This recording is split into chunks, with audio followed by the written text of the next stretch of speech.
Welcome everyone to the broadcast. It is great to have you all here tonight. How's it going, everybody? Welcome to another stream here on this Monday. We're playing some more Final Fantasy XIV tonight. It's great to have you all here. Hope you had a great weekend and a good start to your week. Ready to hit the week strong. I think tonight we're going to spend some more time leveling up Summoner. Just spending some time with the broadcast here.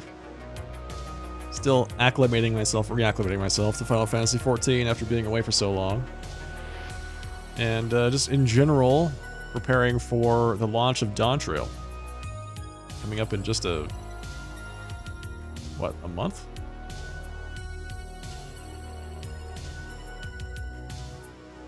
July 2nd? Just a little bit over the month? It's right around the corner.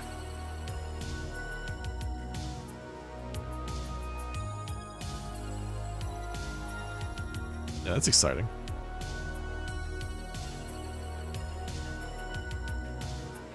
I really enjoyed my my first foray back into Final Fantasy XIV back on Friday. I had a good time with that. Honestly, the time just flew by.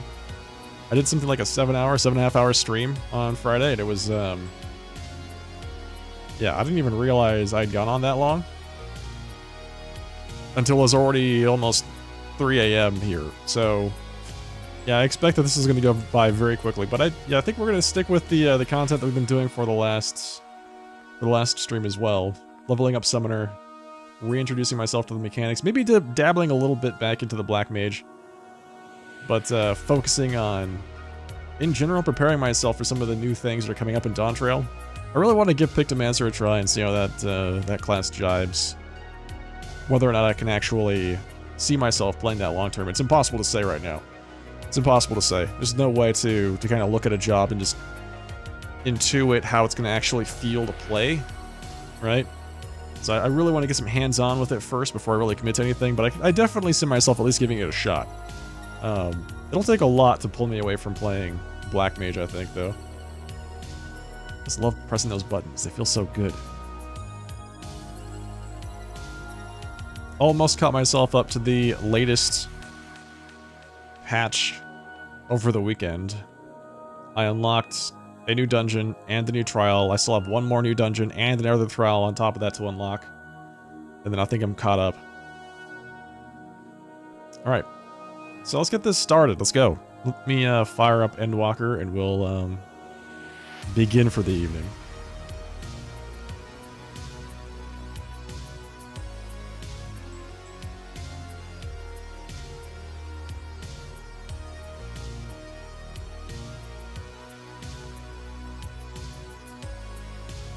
Pause that.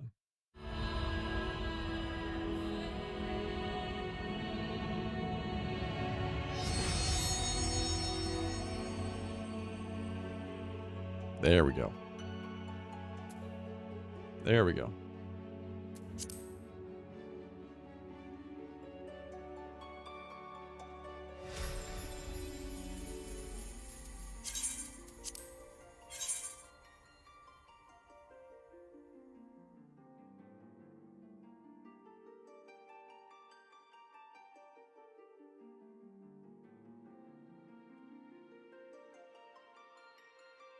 Man, I have no idea what's going on with the YouTube content right now. It's telling me I'm streaming Baldur's Gate 3.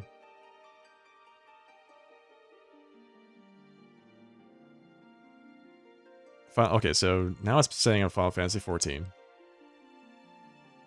Woo! Okay, well, interesting.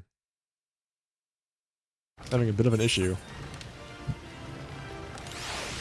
But I think we'll be alright. I need to change this. Hang on, I need to update something here. Boom. Quick save. Hey, actually applied this time.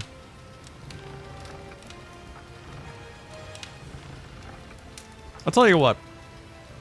I do like the YouTube streaming interface. I think it, like, from a creator standpoint, it has a lot more configurability than I've become used to at Twitch. But there are times where it just inexplicably does things that I just have no idea. I have no idea why it does the things that it does. And I feel like it's just more complex platform. So there's more things to go wrong. But that's just me. I'm sure there's a whole lot of other people out there that have no problems with YouTube ever. As much as we give Twitch a hard time. Alright. What are we up to?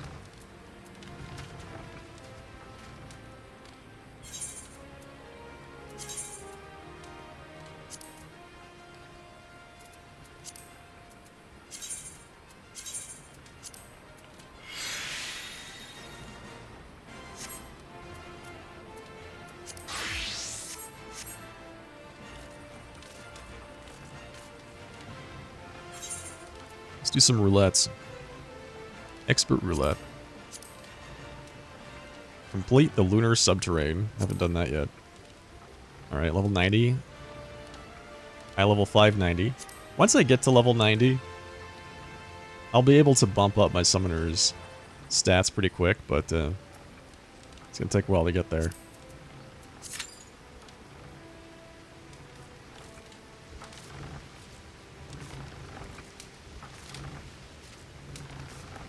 Come on.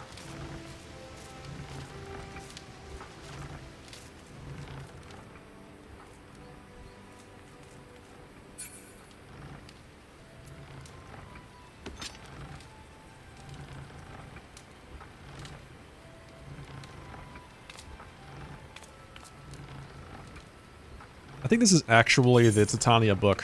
Yeah, I'm still using the King's Grimoire, and I have zero, well, not zero, but very little materia. Should probably think about upgrading my gear at some point. Level am I? 82, and this is level 80. This is all level 80 stuff, so I guess it's not too far behind.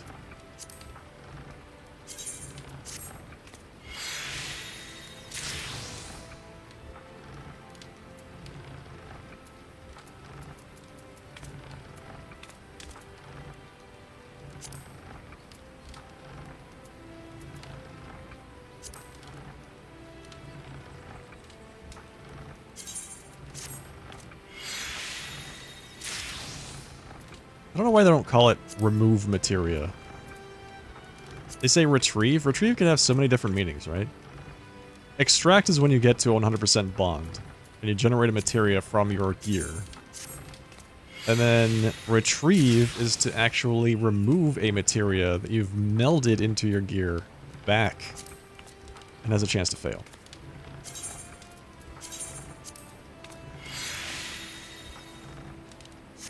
And yeah, you best believe that I have made that mistake before. And have accidentally retrieved materia when I meant to extract materia. And then broken the materia that I was retrieving from the gear I was, inspecting at the time. Much to my surprise.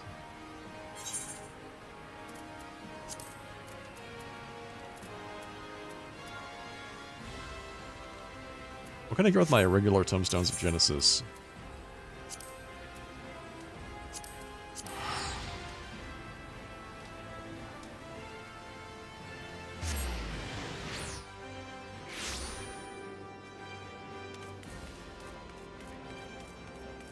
Hey, Shadow. I'm doing alright, thanks.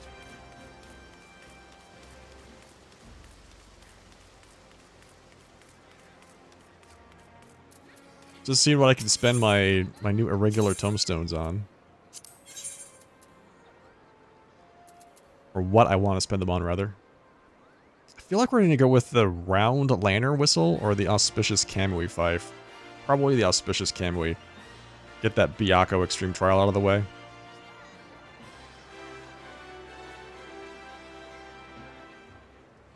This Allagan gear doesn't seem like it would be that hard to get, either.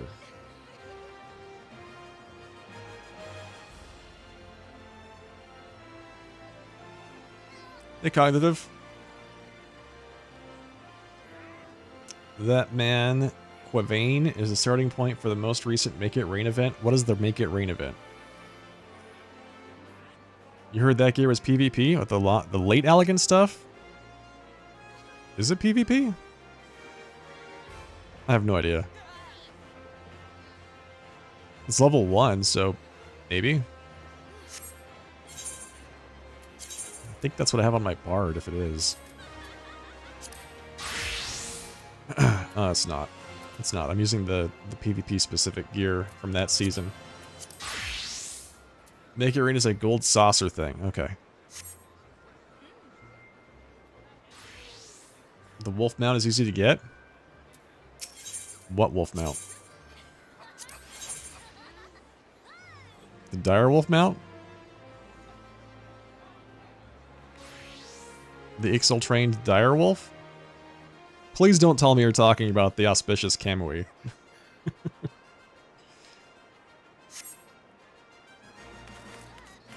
Please don't tell me you're talking about that.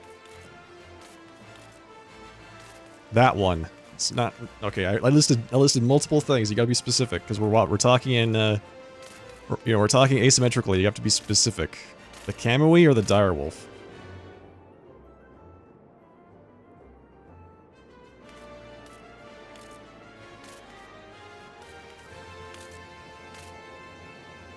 The Kamui is easy to get? I don't believe you. I have to do an extreme trial to get it, which means it's not easy to get. I don't want to do extreme trials. Synced or unsynced. I don't want to do them. The direwolf you get from Ixal dailies? That's also one I don't want to get.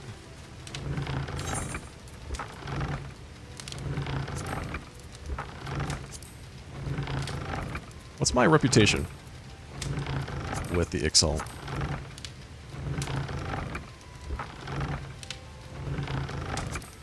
God. Is it the Amalja? These guys? Did I not unlock the Ixal tribe? I don't remember.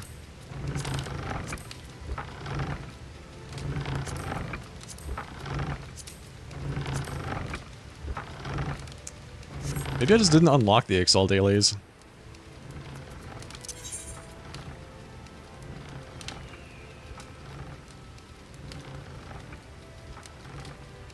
The Ixal are the crafting ones.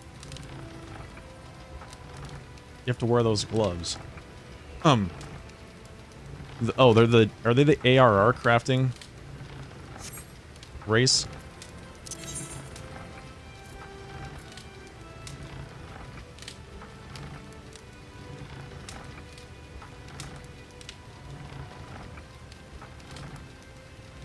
Okay. Yeah, that makes sense.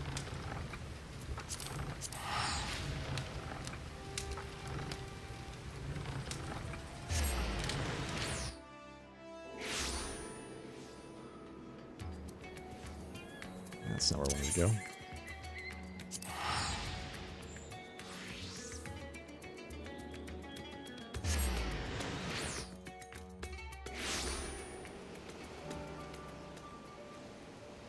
Yeah, as you can tell, I never really did any of the ARR beast tribes.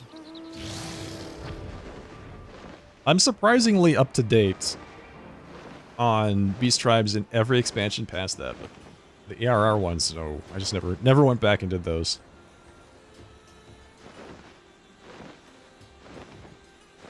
I feel like eventually I'll be able to just buy all the rewards anyway off of some vendor that they'll add to the game. I'm patient, I'll wait.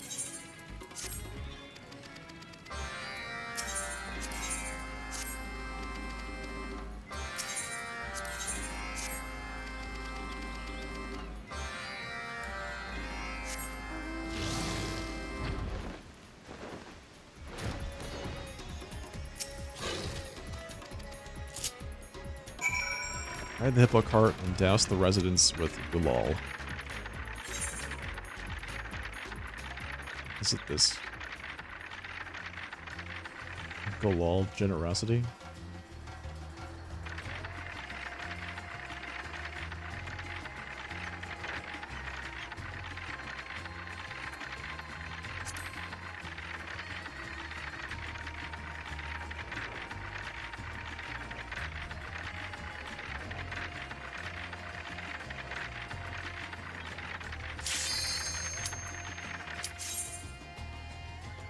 If I jump into the dungeon and come back out, do I stay in my little hippo mount? Do I have to go back and get the mount again? I probably do, right? Because I'm in the middle of the air. Then they would have to put me on a different mount? Yeah, so it's fine. It's fine.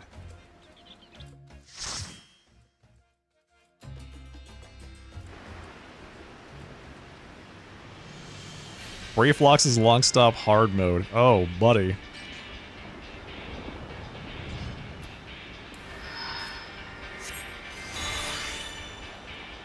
Boy, oh boy, it's been a while since I've done this one.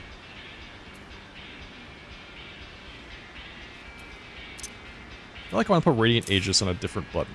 It's easier for me to press.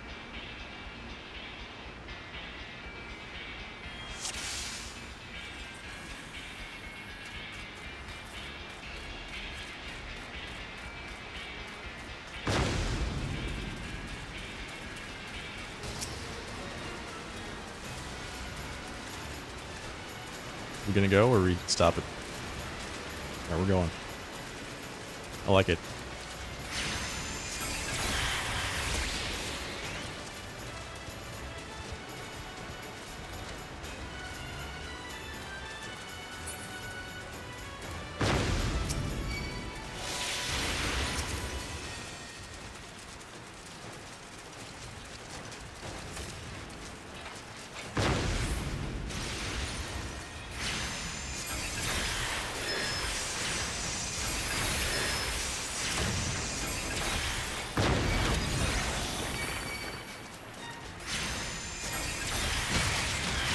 Tank die?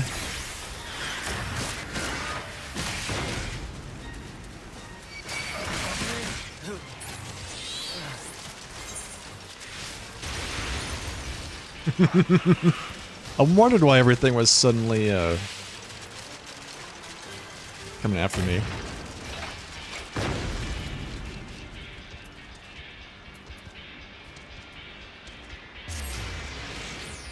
We're off to a good start tonight.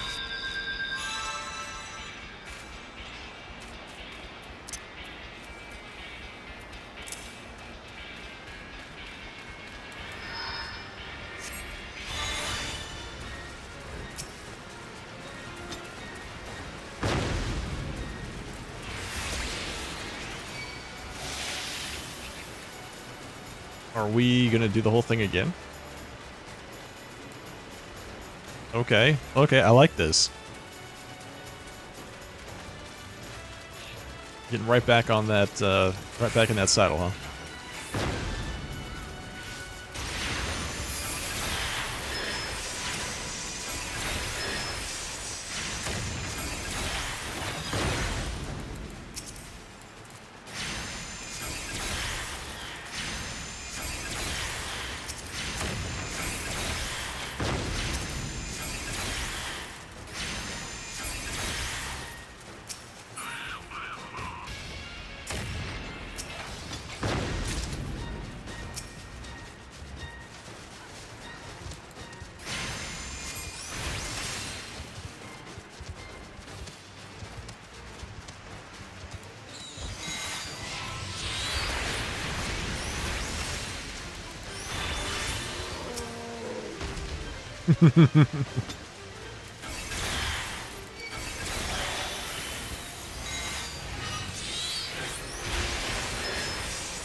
Is this the same arena for the first boss in Brayflox Normal?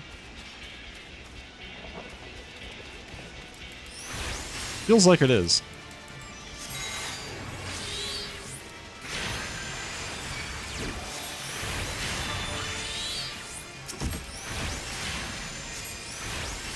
Do I kill the snipers? I feel like I have to kill the sniper. And, or, maybe they have to break that to the tank so it gets shot, or the boss gets shot. I don't know, there's some, like, really weird mechanics in these older dungeons.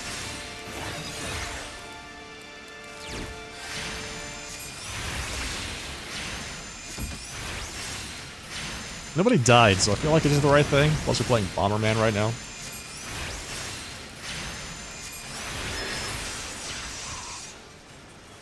Brain normal is a big lizard bird thing. The arena. The room is what I'm talking about, not the same boss itself. Hey, caveman. Doing alright? How are you?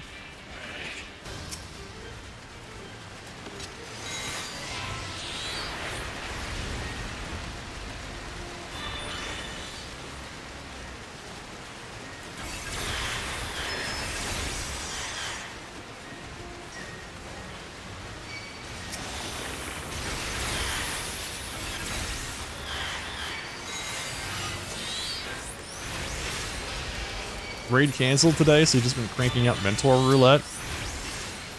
Is raid being canceled a good thing or a bad thing?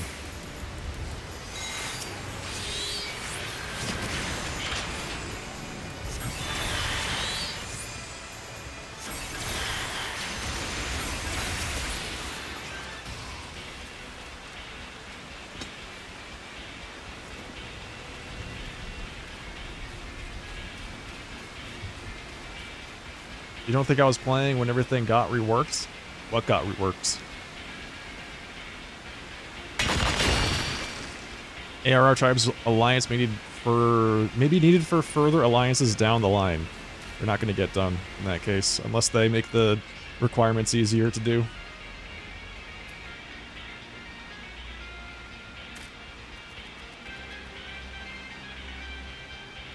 Only tribe vendors exclusive dies outside of mouse that go to Tums on Tums occasionally. Yeah, that's what I'm looking for. It's like if I really wanted to get the mounts or the, you know, other items, the pets and stuff like that done, then I would do that. Ads. My favorite parts of boss fights.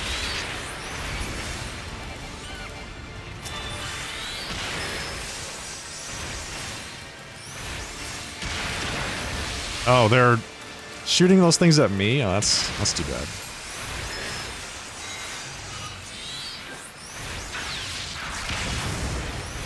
All the dungeons got reworked? This one?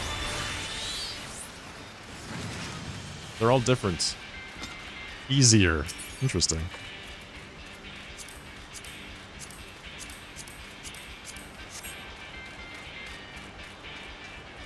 I honestly don't remember this dungeon at all, so I can't say if it's easier or not in my recollection.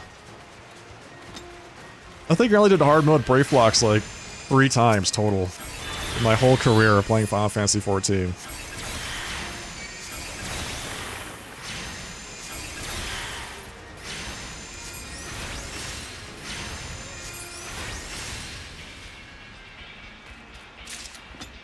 That's what I thought. I did a hard mode last time on Friday, and it seemed the same as I remember it being. So the hard mode ones weren't touched. That tracks with what my experience has been so far over the last couple days.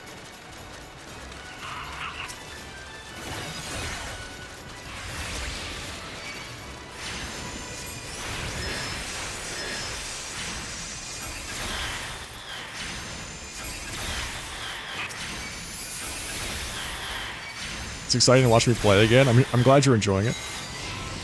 I am.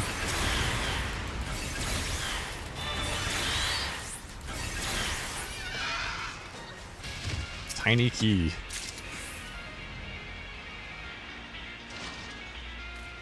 Optional dungeons were not changed. Only those required for MSQ, which can now use duty support. Okay. Alright, that makes sense.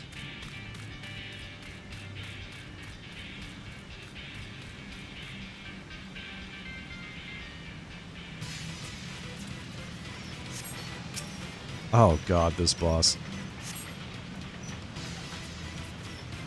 I think there's something about, like, you have to knock bombs around, otherwise everyone dies horribly for this guy.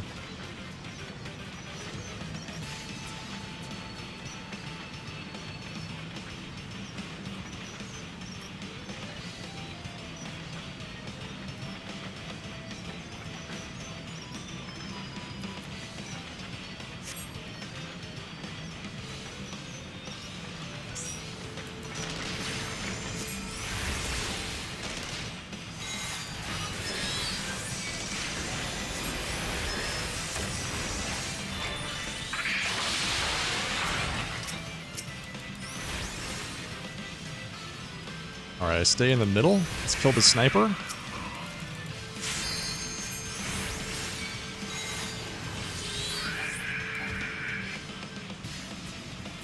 Nothing else to attack, so I guess we're just gonna stand here for a little bit.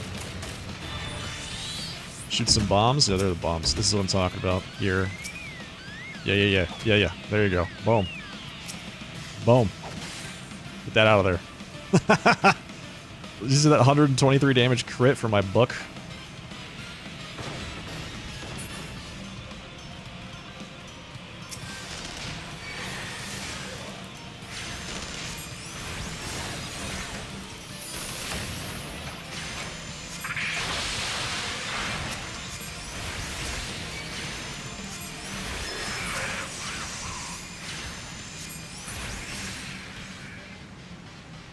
Just playing hot potato? Yeah, that's right. You see that the warrior like knocked it towards me and I hit it all the way out to the other side of the arena? That's pretty great.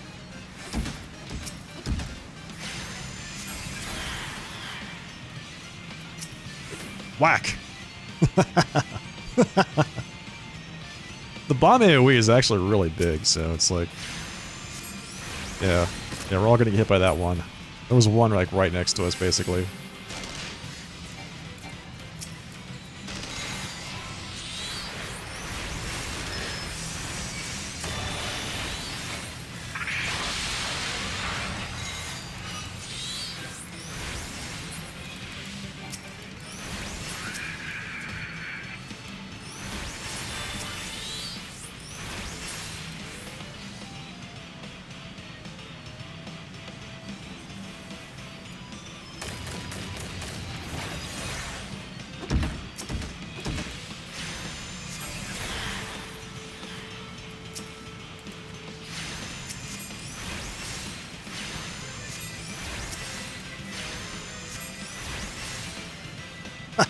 That's how you do it.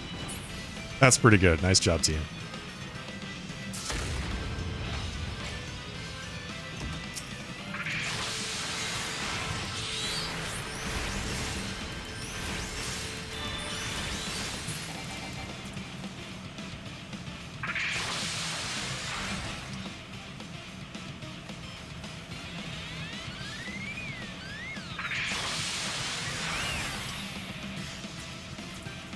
During all this time, he's just untargetable. You can't...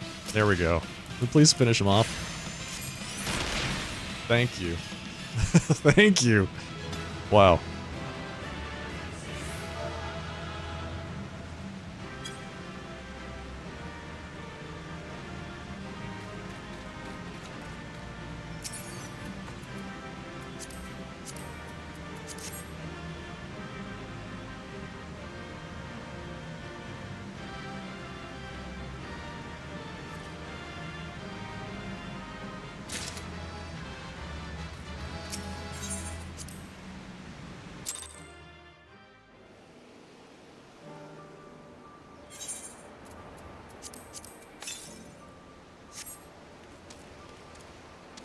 Oh, it teleported me back. I do have to go get my stupid hippo card again. I see. Alright. It's like dailies or roulettes. Which one do you want to do?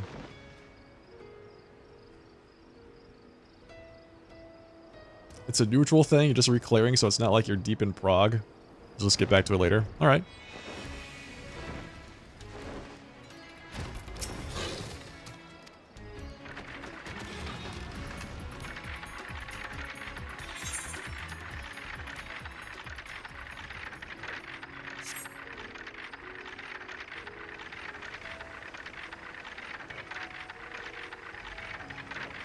That was always exciting.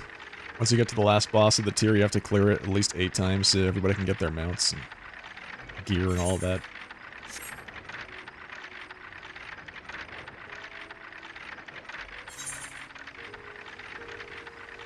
It's funny, I'm seeing a lot of people that played this game back when I was still playing this game regularly. And they're all becoming achievement hunters now, it seems like. I think there's specific colors you have to use on specific people, right? Alright, he wants blue.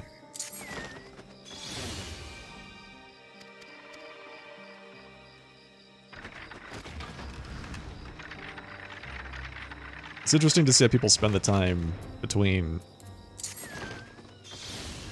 expansions. Okay, you wanted yellow. Is it the way they're dressed? Is there something that indicates what color they want? Where is this last person?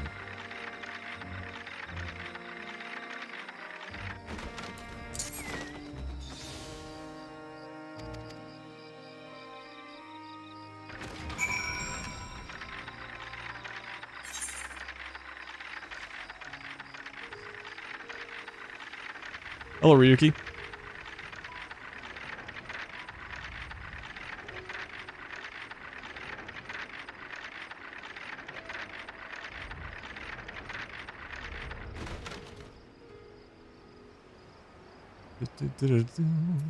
Dismounts. Speak with the obliging rider. What, that was it? Obtain this sack of Hamsa eggs. Cool.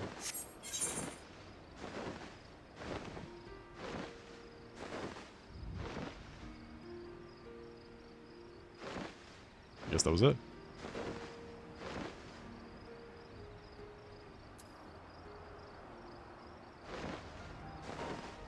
I could probably make this bigger.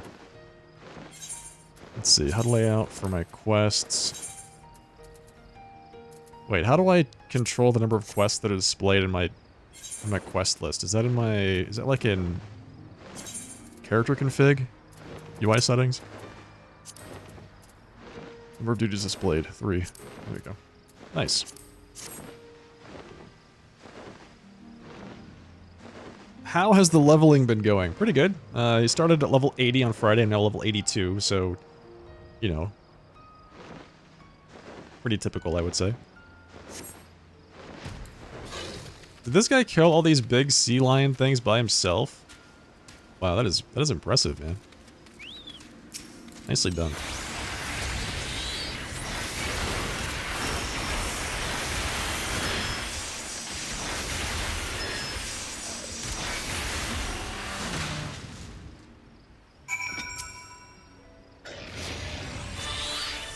That third one, though, that was just one too much. Is he protecting his little turtle buddy? He's very cute.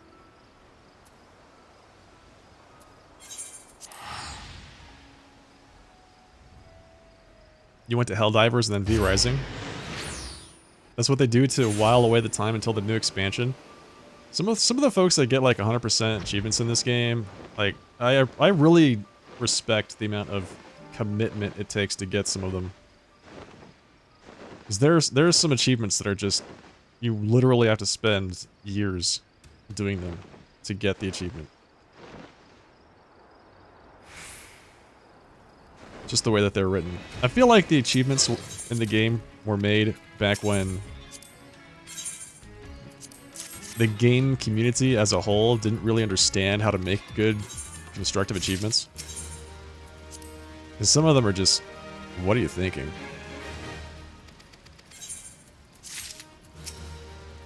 I think it's a lot of the gathering and crafting ones that take a lot of time. How's my rep with these people? Almost Bloodsworn. We're almost maxed out.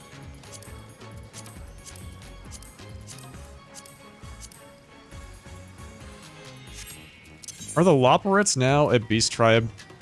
Do I need to deal with their reputation too? I feel like I do.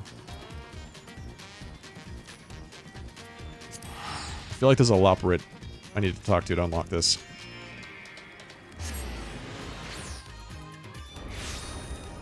Some of them aren't available anymore. Yeah, that's a different thing though. Achievements come and go all the time. I liked World of Warcraft's approach to that, where they would just say, "Hey, here's like a legacy achievement," right? And they would let you still... Is this it? Is this the guy I talked to? A way to make a living. Dreaming Away would show you how he spends his day. Well, he unlocks something.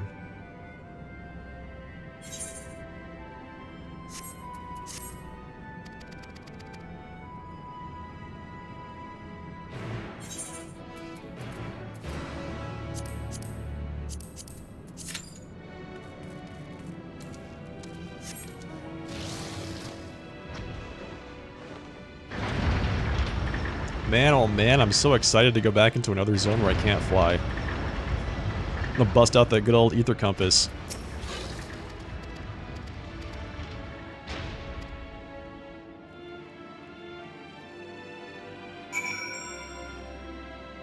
Who's excited for that? Who's looking forward to getting some of those ether currents? Oh, that was it? Oh, wait, his whole thing was he showed me how to get to this guy? Am I missing something? Oh. Oh. Oh, he just went somewhere else. Okay.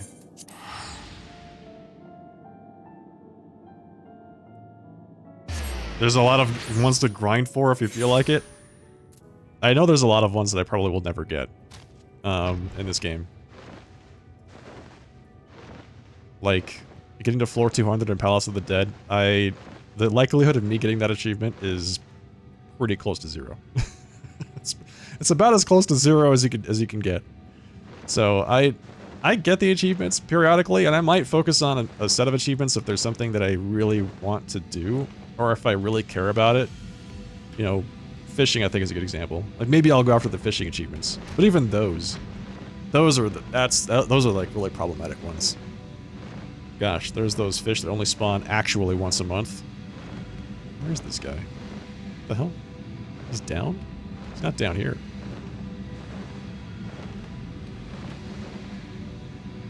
Is there a tunnel?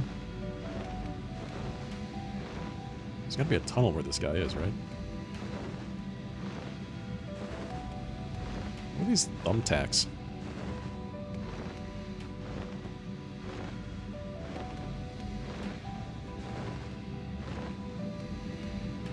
Are the thumbtacks the spikes?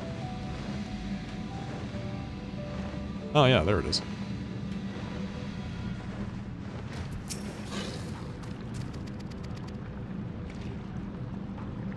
The big fishes are hell. Ah, man, I'm telling you. I was still going after this, what is it, the red crimson dragon, scarlet dragon, whatever it's called. Dude. I've had 2 or 3 bites of the thing, but I've never actually been able to land one. And it does spawn once every 2 or 3 weeks. It's up for like half an hour or something like that. Aha, piles of gray sand. And there was a period of time where I was going after all the fish in ARR. I haven't even touched the other expansions yet. I need 6? I think I stopped at 6 fish to get all the rare fish in ARR.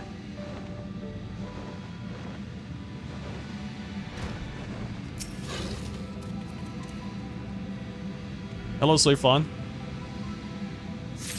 Well, I'm glad that they recommended my broadcast after you went to 1, 2, 3, 4, 5, 6, 7, 8, 9. 9 different broadcasters. Welcome. The Ruby Dragon. Yeah, that one. The Ruby Dragon and the Ruby Sea. That thing is a nightmare. Congrats to all the people that actually got that, by the way. You're excited to ride around with the Alpha Bike instead of SDF Fenrir this time? I can't believe they introduced the Fenrir into the game. I can't believe they did that. I get it. It may not have been, like, their preferred thing to do, but why? Why even do that?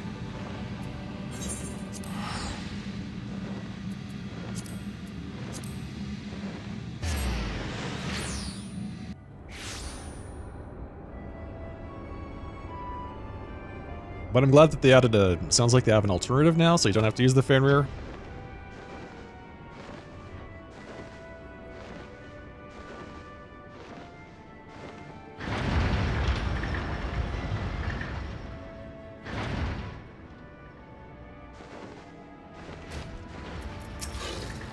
Alright. Did we complete it? Yes, we completed it. What are we unlocking here? This is the thing that unlocks... Yeah, this would unlock the faction, right? The Beast Tribe quests. Like, if I remember correctly, you have to do a whole bunch of... At least for the other Beast Tribes. There's a bunch of, like, cutscene-based quests in the area that tell some kind of story that you eventually open up the faction.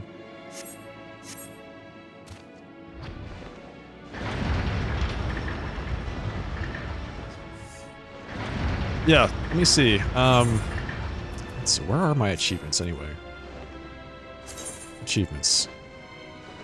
Fish? No, what was the fish log? The fish log. Does the fish log tell you? So this will tell you what you've got by area.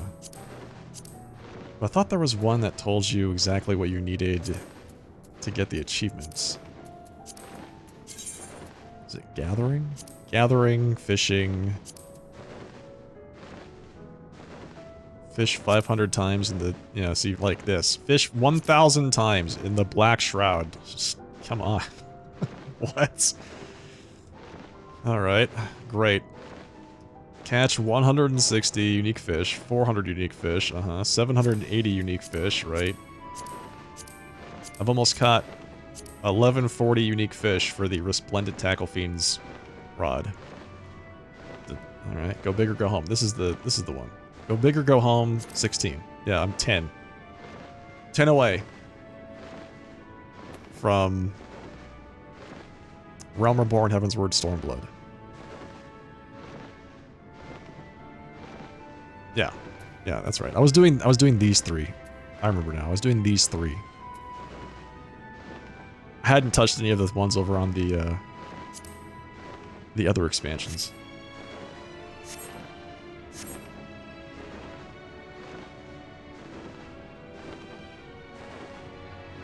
Why not? Without the what? Through wide the gate, should we have the car and any other Final Fantasy related vehicle? That's not what I'm talking about. That's not what I'm talking about. The Fenrir is unique in that it has a higher movement speed than any other mount in the game.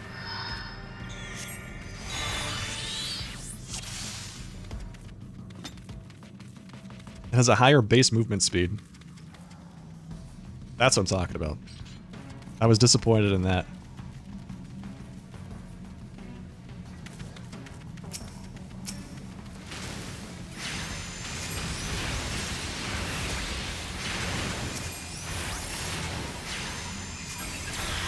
Like thematically, oh, it totally fits because they basically just throw everything they want into the game from an art style perspective. But it's pay to win. It's a pay to win mount. Hey, Colin.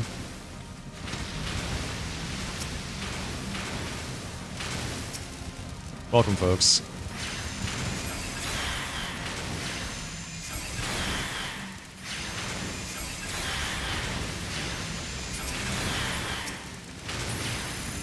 Yeah. No, the design's cool. I remember thinking how I was really excited for it at the time. I think that was released in Stormblood. That mount.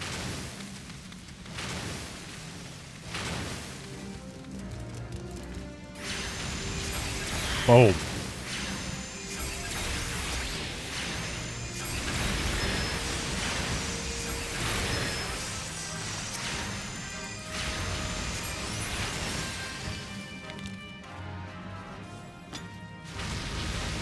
Am I looking forward to Mecha Bahamut? Sounds great to me.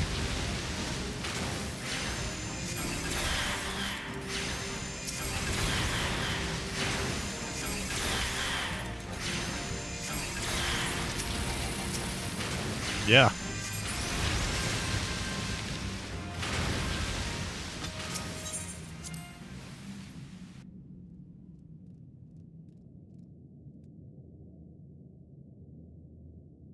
Did I do their Ishgard restoration back in Shadowbringers? Oh, I sure did. I did the hell out of that thing. I am a saint of the firmament. I did it about as hard as you could possibly do it.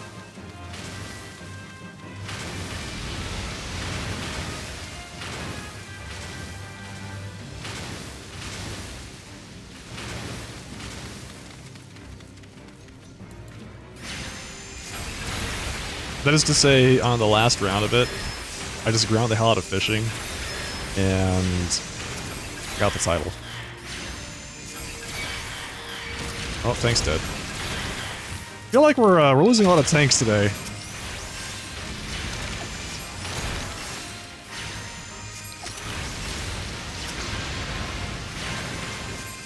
Well, Ninja's dead.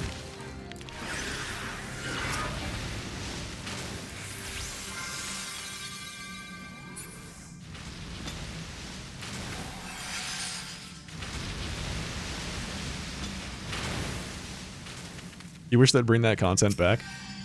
I don't know if they're ever going to. Honestly, I don't think they will. They may bring it back something like it so you can get like similar titles, but the Saint of the Firmament and all that business, I think those are gone for good. If they do bring it back again, I hope that they don't bring it back exactly that way.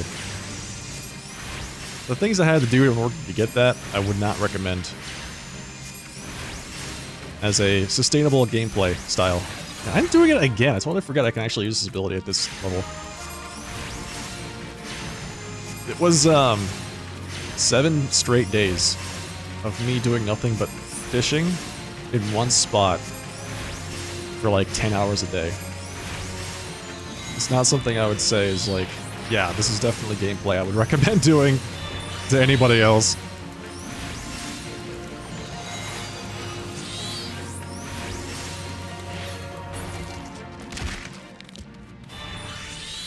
If they do it again, I really hope they make it a better experience, more thought through. The fishing specifically, I don't know about the rest of the crafting and gathering, but the fishing specifically was just so bad. The best way to actually participate in the fishing and get the most points was to ignore everything that the game ever taught you about fishing. That is to say, don't use any kind of special bait, don't go to any special places, don't do any combos, don't get any special fish. You were supposed to sit in one spot and then fish and fish and fish and fish, and then you would like mooch the fish that you got into a bigger fish, and then that fish would give you the most points that you could possibly get. And the best way to do it, the most optimal way to do it, was to just do nothing but fish that fish. If you actually went from place to place, from, because you could go from, like, island to island and get different fish, and there was, like, ways to improve the quality of the fish that you got, or, like, get rarer fish. But the mere act of going from place to place, the amount of time that you lost, didn't make up, like, the extra points that you got didn't make up for the lost time of relocating yourself from one island to another and actually chasing the objective. So if they do decide to do that again, I would recommend that they maybe think through that bit a bit better.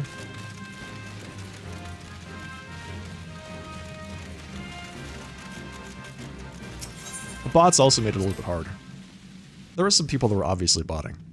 You know, everybody else has like, I don't know, 100,000 points, and there's one person that has 10 million. You know? It's things like that.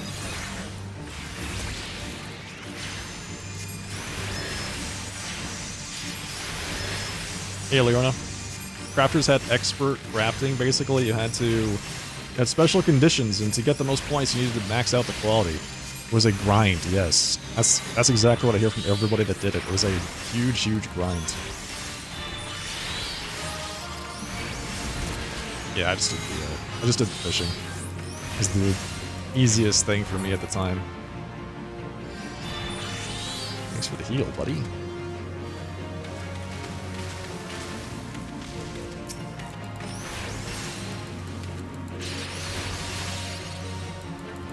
Do I still have that debuff on me? Oh, I do.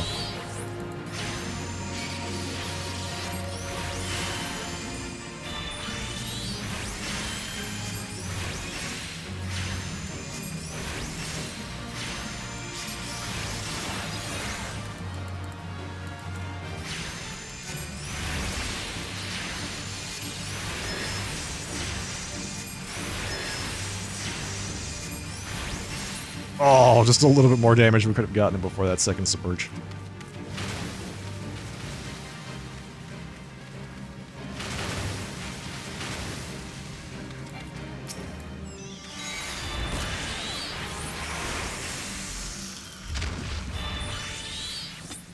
Why summoner instead of black mage?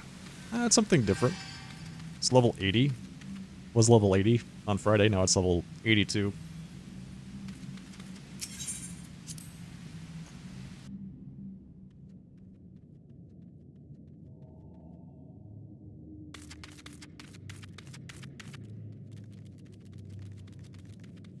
Garlean Restoration. Man. The, I was actually out there in Garlemald doing the, some of the latest patch quests. I think it was level 6.4 or something like that. And I remember thinking to myself as I was flying over the ruins of Garlemald for the umpteen millionth time, how disappointing it was that we never actually got to see it at the peak of the Garlemald civilization. We only got to see it after it was completely destroyed. And I feel like that would have been so cool to see.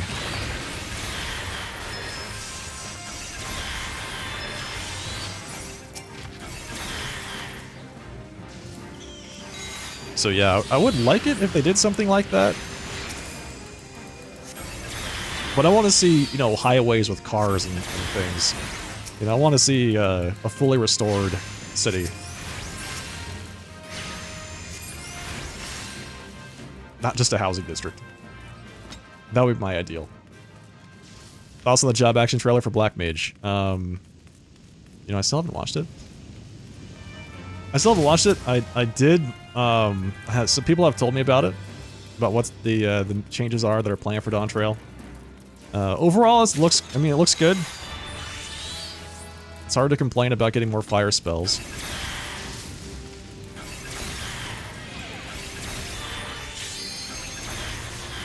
I'm curious what boss mechanics they're planning.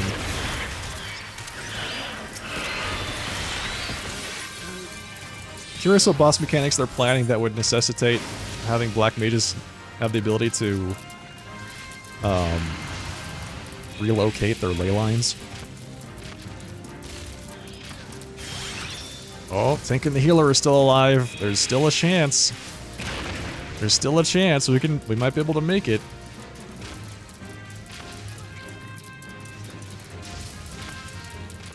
We didn't make it. Yeah, losing a lot of tanks these days. Let's see, what was it?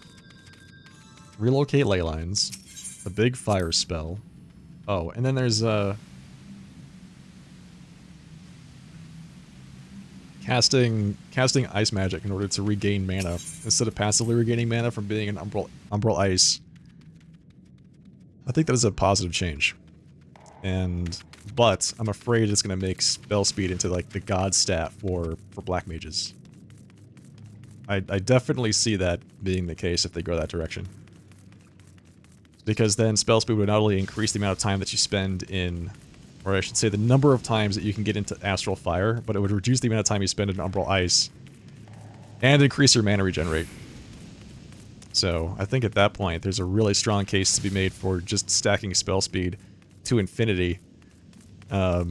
Maybe like adjusting it to sync with different boss mechanics or something like that, but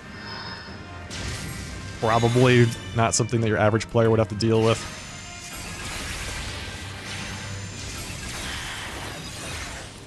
I didn't hear about the Thunder thing. How are they upgrading Thunder? Are they just adding an extra, like, level, or what? Is it something meaningful?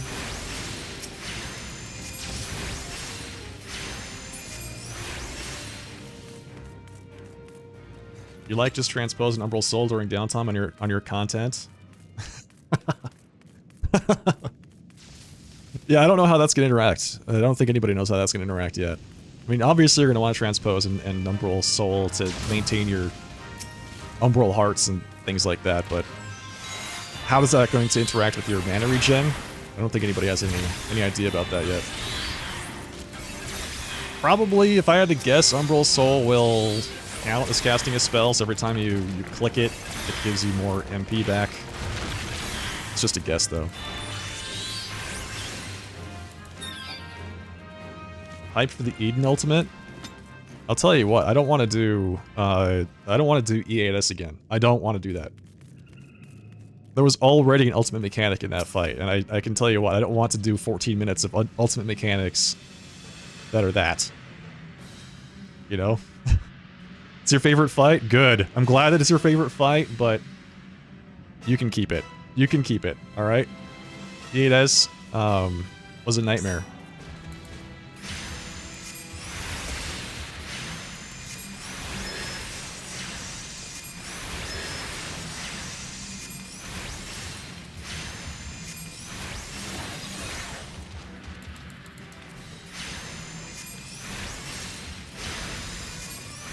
You love seeing builds other than just full crit having viability? Oh yeah, yeah. Yeah, caveman, for sure. The problem is it should be if it works out the way I expect, it'll be almost the only build for black mages. Because like I said, you'll get more mana regen, you'll get more astral fire, right? More entries into astral fire, that is to say. So more chances to cast the big spells that they add to that during a fight.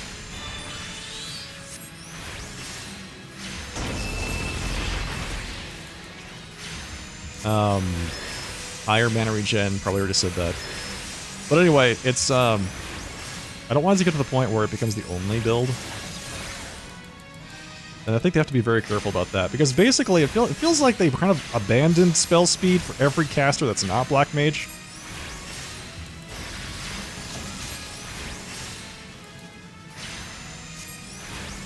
And I don't want that to be the opposite for Black Mages, where it's just, you know, everything is useless except for spell speed. It's such a weird place for casters to be. I would love it if, you know, spell speed were viable on other spellcasters to whatever degree. But it feels like you basically just want it, you just want enough of it to get to whatever you need, and then just because of the way they design the classes, if you get any more than that, it actually becomes a negative. Hey, we killed it! Here, I'll res you.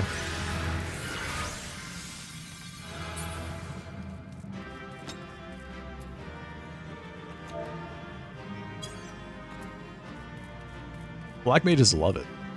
Well, I love it. I love spell speed. I think spell speed is like the most fun stat in the game.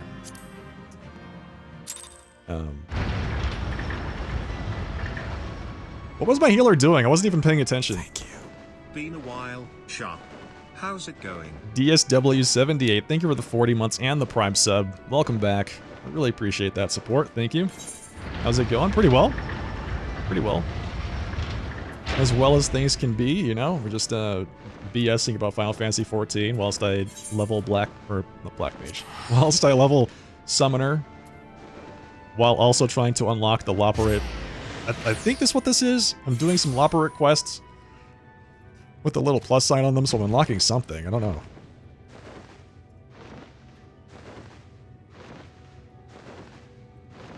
The live letter said you only gain MP by landing ice spells on an enemy. Oh god.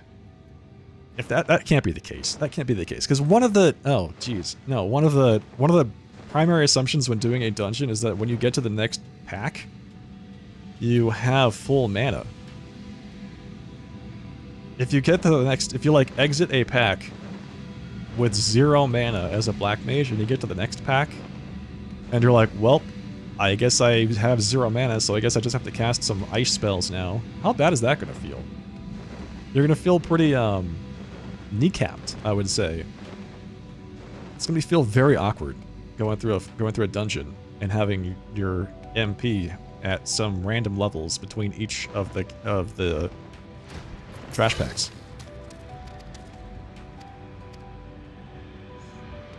So yeah, I hope that's not literal. I hope they're not saying that you have to cast ice spells and they have to land on enemies, and I hope that there's another way that you can regenerate mana, which is probably going to be Umbral Soul. That would be ideal. But if not, I mean, that's just another stepping stone on the path to making the Black Mage dungeon rotations feel really awkward. As awkward as possible. Can't wait to do a light rampart with additional towers and time mechanics. No. No, please. You can keep it. Black Mage remembers Lucid Dream. Oh man. Yeah, I guess that's a good point. Although Lucid is it's mostly useless for Black Mages. Spell Speed Summoner is best in slot in UCOB and Ultima. But only there. Interesting.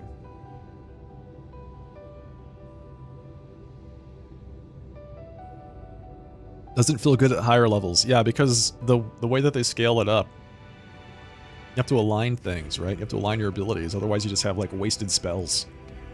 Wasted procs. Hello, Iconic Hustlers. Welcome. You play across the Pacific? Skill and spell speed are denied to you anyhow? Yeah. I guess to some degree they are, huh? Haven't played Black Mage in a while. No worries, no worries. Black Mage has mana fonts that could be used other way than 3rd or 4th flare. Yeah. Yeah, on trash packs specifically, right? Because you would never use mana font aside from another Fire 4 and Despair if you're on a single target. Ready for Dawn Trail? I'm not ready. No. I'm not. There's a lot of things I need to do to prepare for it. There's many things I want to do to prepare for it. I want to get all my casters up to level 90. First of all. I want to get my Red Mage and my Summoner to level 90. Like what? Give me a second. Give me a second. I'll answer. Hang on. I want to... Well, I need to finish all of the quests, obviously. You thought it was all 90s? Whoa. Hang on, timeout. I'm well away from having all 90s. I have 2 at level 90 classes. White Mage and Black Mage. That's it.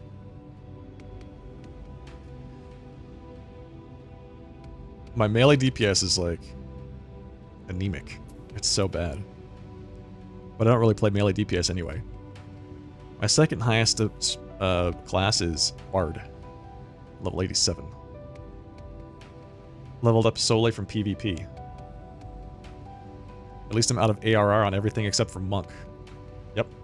My Monk is, it's a little sad. It's a little sad.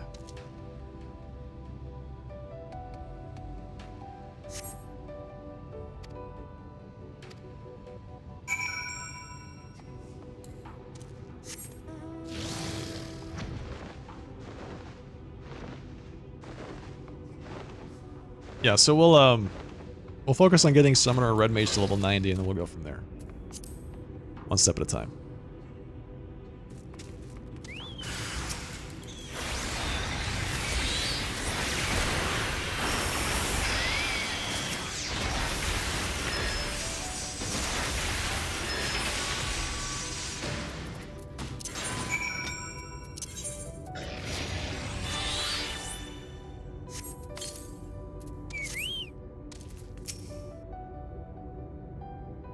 Then maybe I'll focus on trying to get the other 10 fish that I need to get my, my achievement. Yeah, Monk's a fun class, but it's just never something. I feel like every time I play Monk, I get 0 experience points. I don't know why. Take this guy again.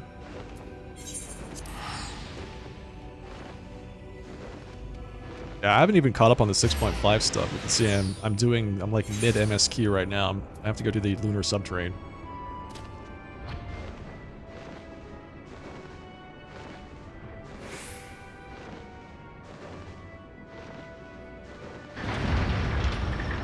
By the way, on the mana font thing again, I would always use that on Flare. I don't think there's any reason not to. I hope they don't make a reason not to. I want to cast more flares. That's the whole thing. That's why I play this Black Mage class. I want to cast more flares, not less flares. I don't want to trade my flares for... I definitely want to trade my flares for ice spells. Ugh.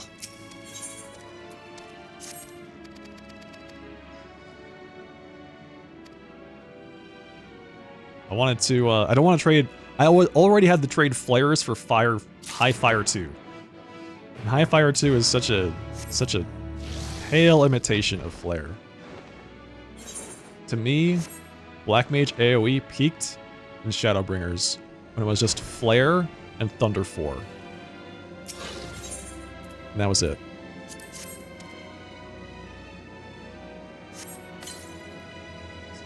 Okay, I mean, you also had freeze, and you also had, you know, your other spells to switch your stances. But, it was just flare. Triple flare sometimes. But high fire 2, high ice 2, high blizzard 2? No. Those made the rotation so awkward. Much more awkward. Less satisfying. What do I have to do? I have to carry this somewhere? Carry this all the way this way?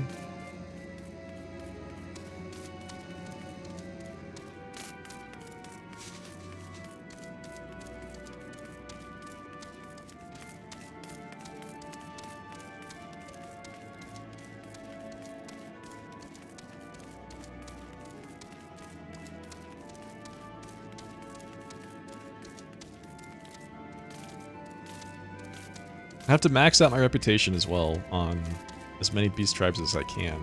I have this kind of habit of maxing out rep with the beast tribes each expansion, except for ARR as we discussed earlier. So I'm a little behind on that. And I'm definitely not going to make it, but I feel like I'll naturally do that as I level up my crafting at some point.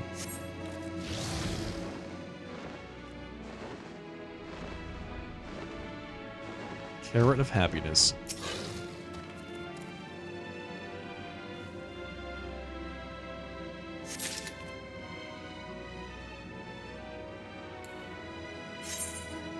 Is there another one? Why not in the queue?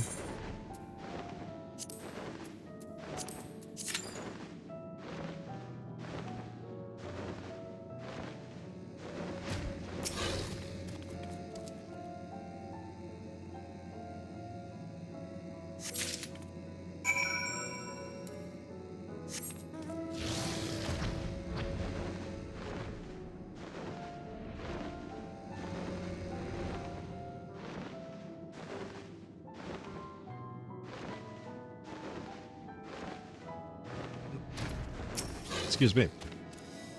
I'm just dying. Do I smell carrots? Yes, here you go. Here are your carrots dreaming away.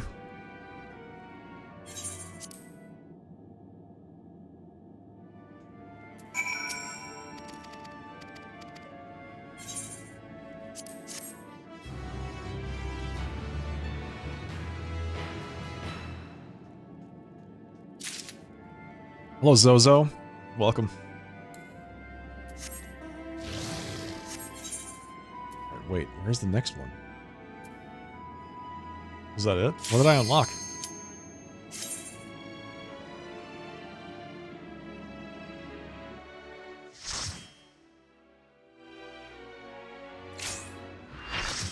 What did that do? Ruby weapon? Oh, hell.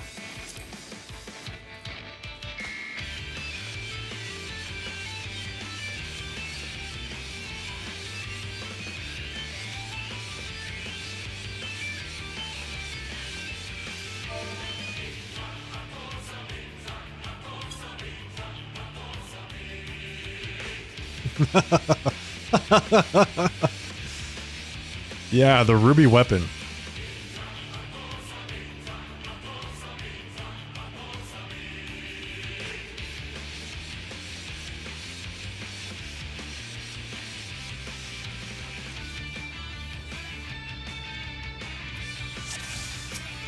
This whole questline was so weird.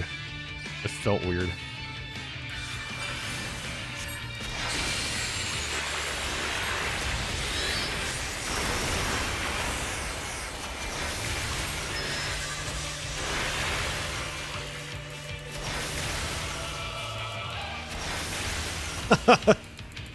I'm glad I wasn't the only one that felt that way. Why is this? Oh, that's just Q. Like, why am I not casting a spell?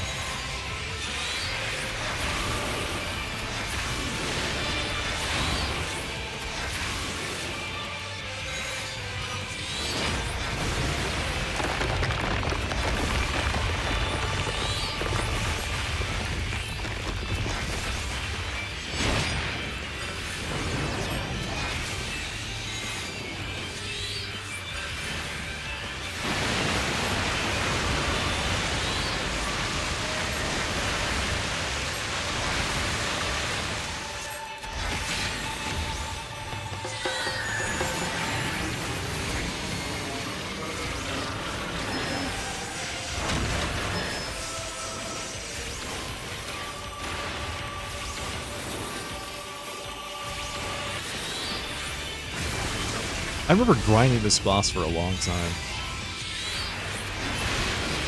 This boss, an emerald weapon. Good times, man.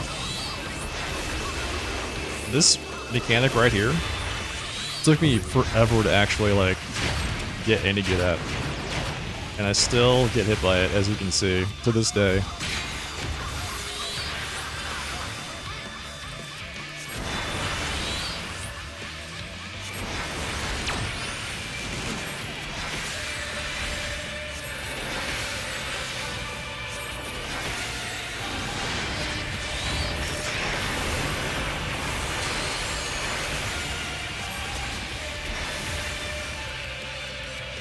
Dude.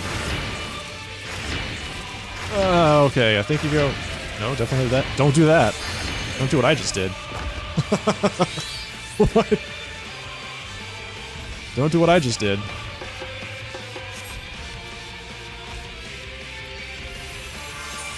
Thanks. Chariot and Dynamite, you talked about Phase 2. Yeah, Phase 2 is something else, huh?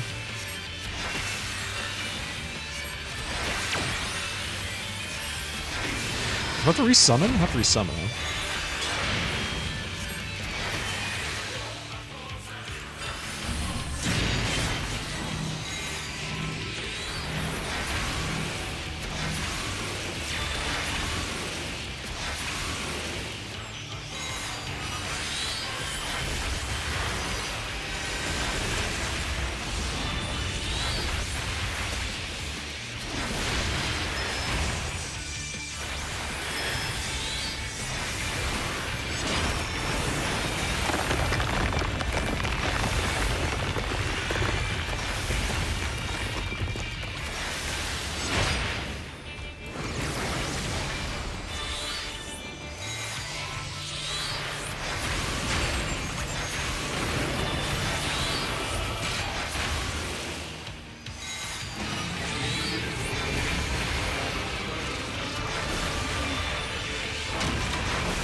Still wipes an unsynced diamond? Yeah, of course it's farm. Yeah, you gotta farm it. Easy. Not a problem.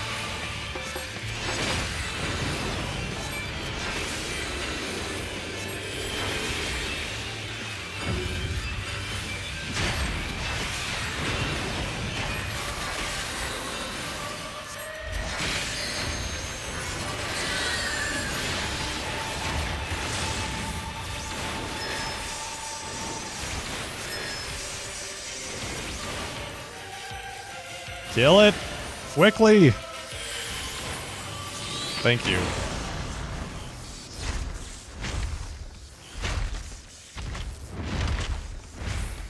Diet Evangelion and Final Fantasy XIV with Gaius. Yeah, the thing that really was like... yeah, there was that. There was that whole, like, Evangelion Gaius thing, plus all of his adoptive children. But the fact that they all, like... Once they know that getting into these things turns them into mayonnaise... Right? I feel like they would stop doing that at some point. And yet, they don't. Please, don't do that anymore. Good night, Ryuki. Have a good one.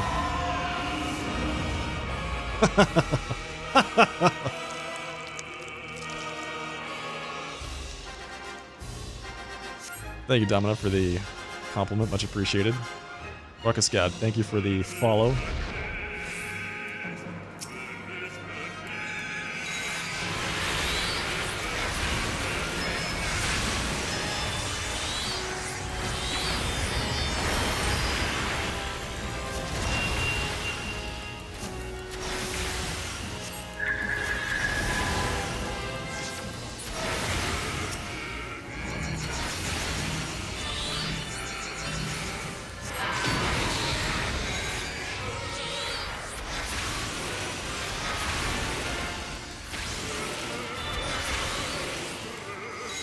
I think the thing that really got us most of the time was these mechanics for this, like this phase right here. The double minions, because they would get too close together and kill each other. Or they would kill us. That's what got us.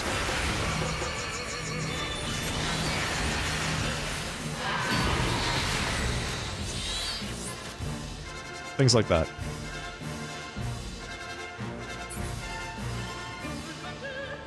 My summoner main now? Yeah.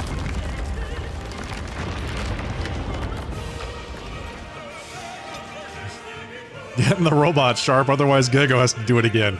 Oh my god. Oh. I'm gonna have to... I feel like now I have to, like, hire somebody to draw that for me.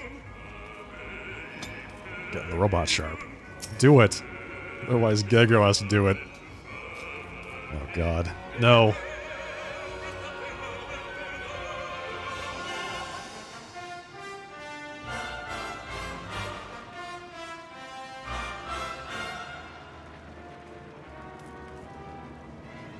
Oh, out come the markers. There we go. A, B. Far apart from each other. Do not tank close. Yes.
Oh!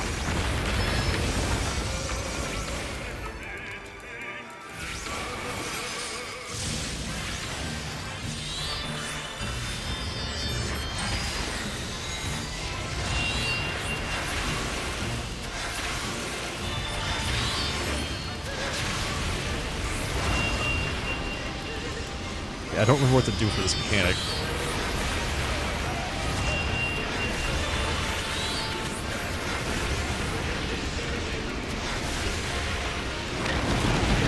I think there's like to hide behind the thing, right? Is this a hide behind the meteor thing?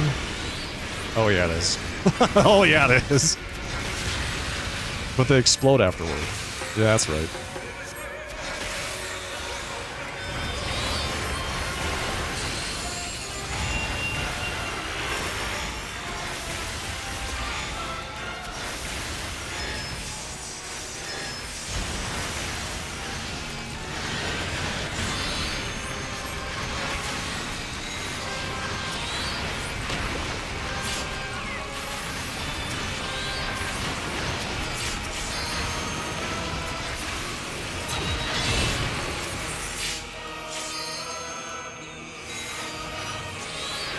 Did we win? Did we do it?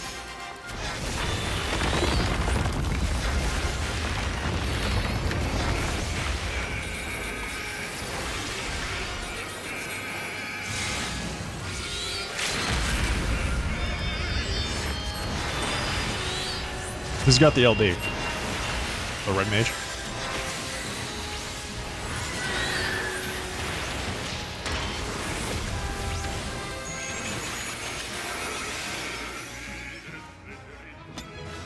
Hey, we did it. Nice job, team. Well done, folks.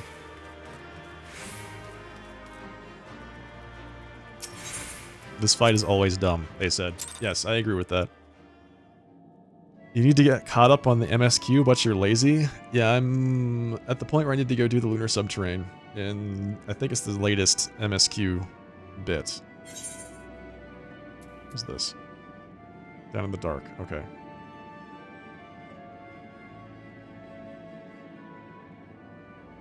Is there another quest I have to do to unlock whatever this thing unlocks? This quest said it was unlocking something, but then nothing happened after I was finished with it. Alright, well, that's fine.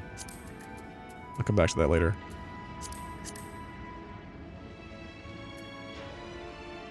First try, thank you, Domino. Hello there.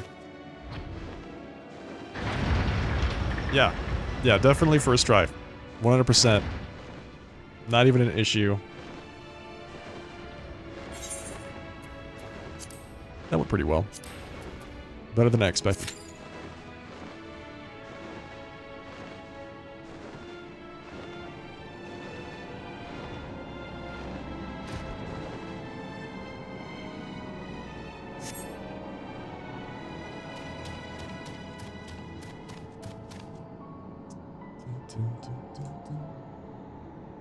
Alright, let's see. Black Mage, Dawn Trail. Is there like a summary I can read of the things?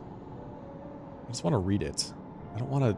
Oh my god. I don't want to watch a video. I don't want to watch a 10-minute video. I just want to read a list of things that changes. Of things that are going to change. 1, 2, 3, 4, 5. Here we go. Oh my god. It's a... just a listicle. Doesn't really have anything in it. Why is it so hard to just say, here are the things that are going to change? Bullet point number 1. Bullet point number 2. Why'd I have to bury it in like 16 paragraphs worth of nothing? Or a 10-minute video that I have to watch? Or I could read it in 5 seconds.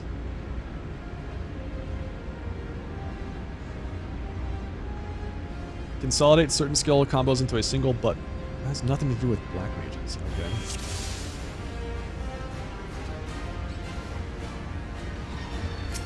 Oh, we're doing Ultima again? Hell yeah.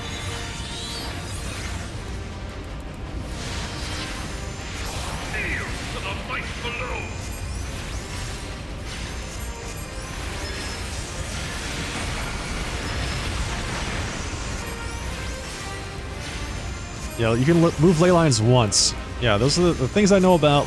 Move ley lines one time.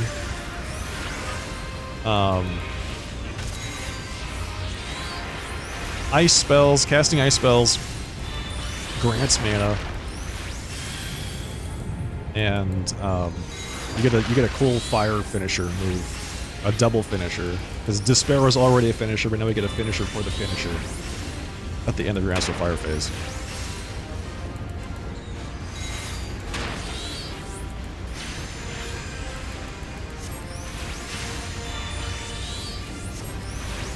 It's like a fire epilogue.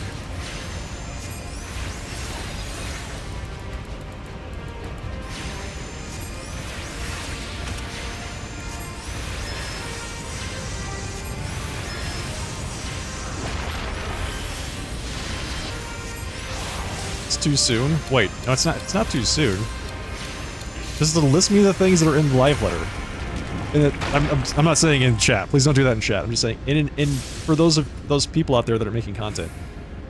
I just want like a list, a consolidated list. I don't want to have to watch the videos. I don't want to have to read, you know, 5-paragraph or 10-page articles. I just want a list. Here's what changes. Here's the changes announced for Black Meat. 1, 2, 3, 4, 5. That's it.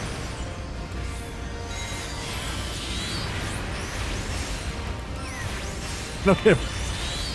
Yeah, and you touched on exactly why that's never going to happen, because of ad revenue. Exactly. That will never happen because of ad revenue.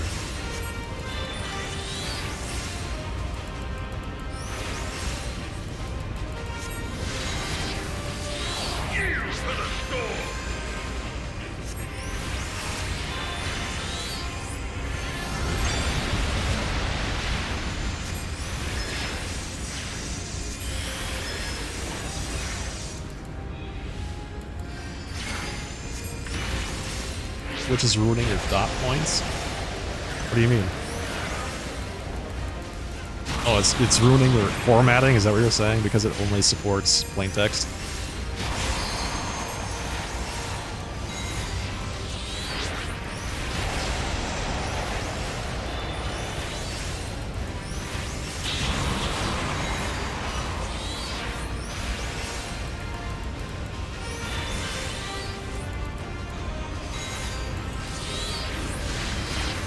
Then there would be copy pasta all over Discord without giving anyone, whoever wrote it, a single cent for their time. I don't care. As a consumer of said information, I don't care.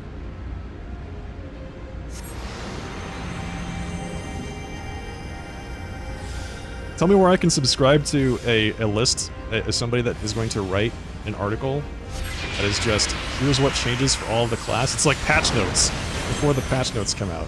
Tell me where I can subscribe to that and I'll pay them $5.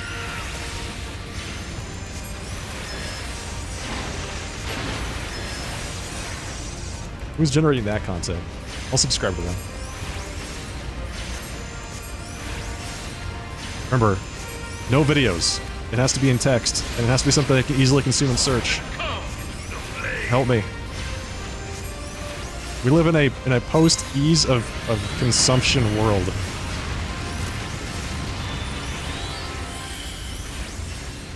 Everything has to be all buffered out so you can fit maximum ads in it. Sub to my only patch notes? Yeah, exactly. Listen, where's your only patch notes? Give me that. That's sexy.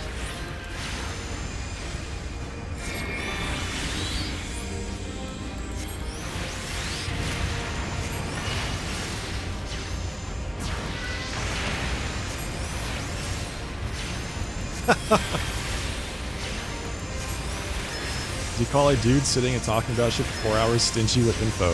Yes, I do. Why make me watch 4 hours worth of content for something that is like can be summed up in a PowerPoint deck?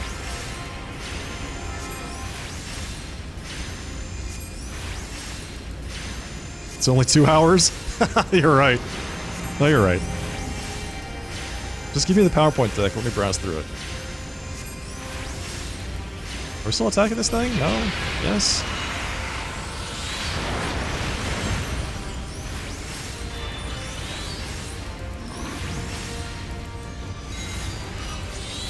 An hour on 2x speed? Oh, that's some advanced techniques right there.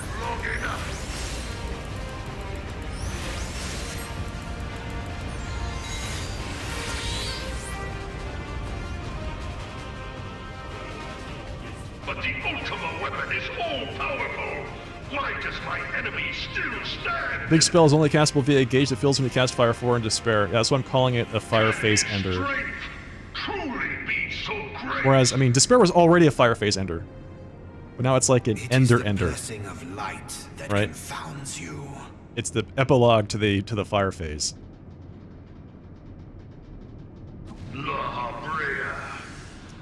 Thunder got an AoE upgrade, and there's a total. So they're giving us another stack of Polyglot. Okay. Under the protection of the crystal he bears.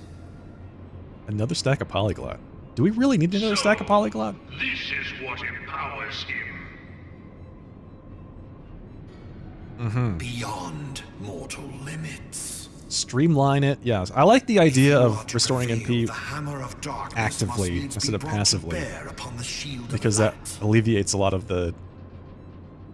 And so it shall. For the ultimate weapon is host Pain to a points power of when which switching you are between as yet ignorant. Astral Fire and Umbral Ice. So I like that Speak change. That's good. plainly, Ascian. New action that repositions ley lines beneath the caster. The Yep. heart of Sabik. It is the weapon's core, an enigma whose surface even the vaunted scholars of ancient Alec failed to scratch. Yeah, exactly. It's right. It's just like the red mage. The Yeah, you just magic kind of keep adding on to within the end of the has rotation. lain dormant for eons. Of what magic do you speak? A spell without parallel. Ultima. Ultima. I sought the life force of the primals for no other reason Laha but to bread. quicken the core. For the true power. I find it of the interesting they're thinking of ultimate taking away weapon resurrection from lies summoners in within 8.0. Its now beating heart. Are they going to take it away from red mages too? Laha Brea, what have you done? No more than. I mean, was that bell's already been necessary wrong. I don't see why you would change it For now. my god to be reborn. Red mage will keep it? That doesn't seem... Damn Okay. you, Ascian. Okay, whatever. Alright. The hour I don't see is why at you would... hand. why they would take it away from Summoner. Behold, But leave it sliver with of Red my Mage. god's power. What is the benefit? They said ley lines... They said in the live letter that they thought about it a bunch, but decided to keep it on Summoner. From the Yeah. deepest pit of the Yeah, seven hells to That's the interesting very that they thought about pinnacle of the removing it, heavens, the but world the shall only tremble. logical conclusion they can come to is to leave it in the game. Ultima! It's too late. You can't unring that bell. People are too used to it. If you're going to get rid of it on Summoner, you should get rid of it on Red Mage too. It's the only thing that makes sense. Either you have it, you have DPS with reses, or you have DPS not with reses. You can't have half of one. You can't have like 2 DPS that have reses, but take away from one of them, but leave it with the other one, because that would make the whoever has it more desirable. The only way you would be able to balance that out is if you increased Summoner DPS a lot, in which case you're kind of impinging on Black Mage's space. So, which isn't bad. I mean, it'd be cool if you had Black Mage that does high DPS, and then another class that does high DPS, and it's just a matter of which kind of playstyle you want. I think that's okay. It seems the task But of keeping your champion alive Resurrection has kinda gets in the way of all exhausted that. what strength you had left. People are complaining about it because of the res tax damage penalty. Your enemy's That is real. shield Yeah, is broken. that is absolutely real. And my The opinion, rest I leave to you. no DPS should have a res. We will No speak DPS should have a later, res, Ascian. and you should increase baseline damage across the board. But first, I must deal with you. The question of who is mightier remains. Picto's about to join Black Mage on the non-res team. Well, that gives me hope. Adventure. That Pictomancer is going to be Let like us a find the real answer strong DPS. together. I hope so.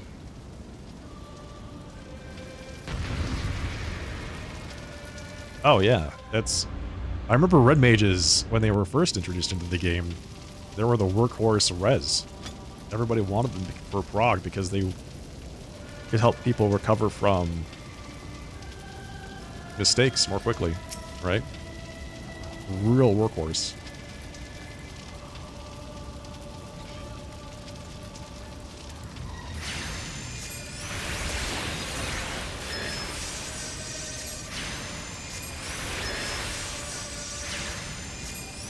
Alright, it's time to get blasted by the giant laser again. Who's ready? Who's ready to get blasted?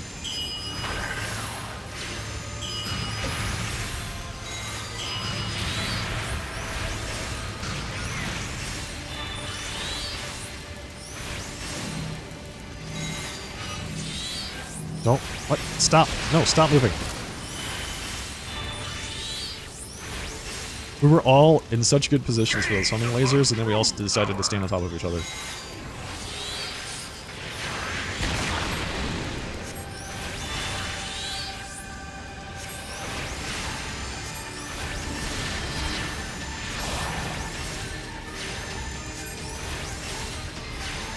Gotta say, after playing Summoner for a bit, I am a little jealous of how maneuverable they are.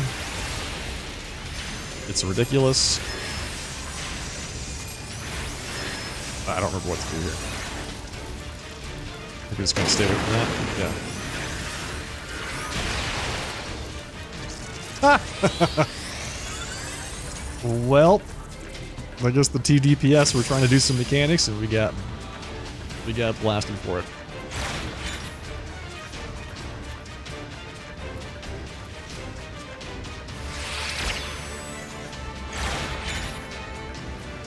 You have a much easier time swifting at res on Summoner than Red Mage because Red Mage has a severe mana starvation. Is that true? I haven't played Red Mage enough to really come to a opinion about that, but I feel like the mana starvation really only comes into play if you're using res too much.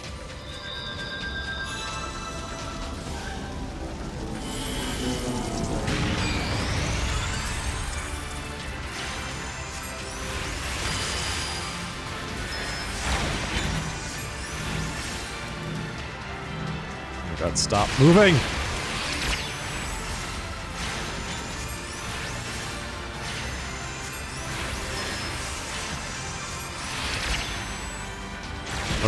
Okay, you know what? You died by yourself.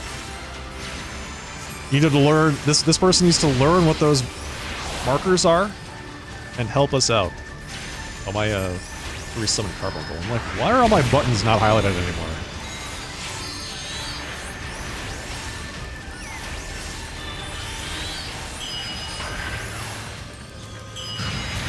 I think they have an inverted understanding of those markers. They're trying to stack with the spread markers and spread with the stack markers.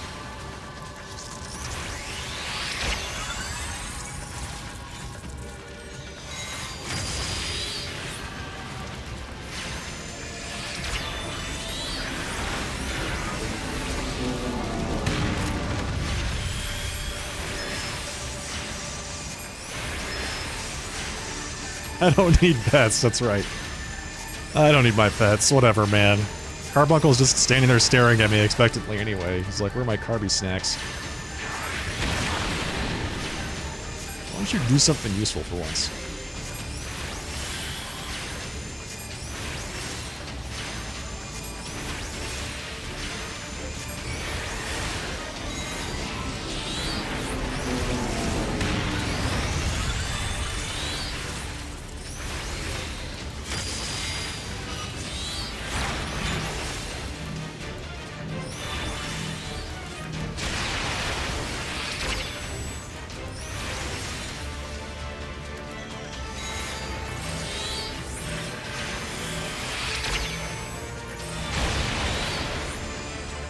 Thank you, Tank. Thank you, Tank, for saving me there. I tried to stack with the rest of them, and they all moved away from me. Oh my god.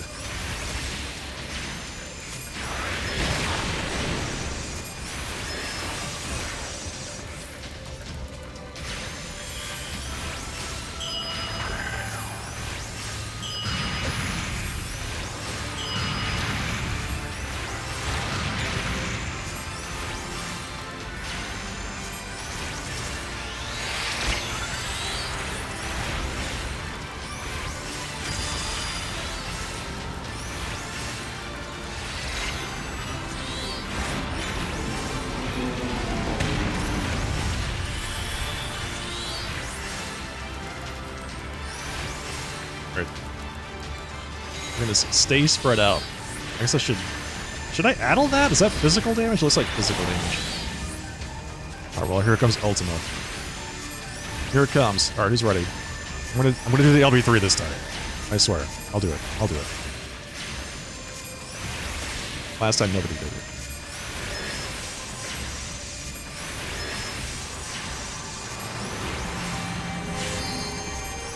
Terra Flare. Yeah, I like the Summoner LB3. I think it looks great.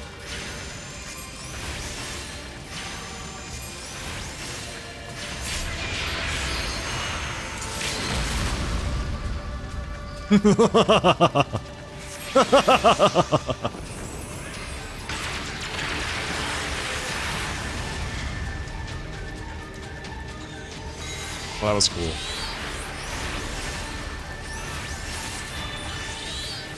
Sweet, we did it.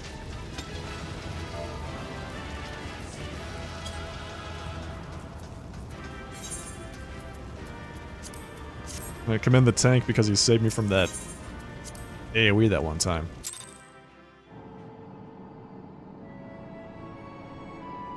At least you had a suicide pact to the other DPS. Dude, that was crazy. Yeah, what's going on there?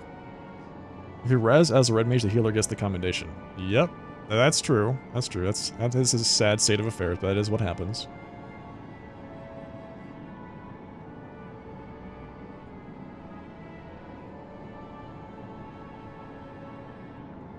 Actual res mage gets 0 commendations. It's hard to draw when you're in the heat of the fight. It's hard to know who's doing what, right? So all people remember like the big things. The healer using the LB3 to res everybody. Of course they always instantly die, but you know, if that results in the win, then the healer gets the commendations. Otherwise, I think people default to like the tanks or maybe like the top DPS if you might be using a third-party tool or like really good at counting the combat log so you know who's dealing the most damage.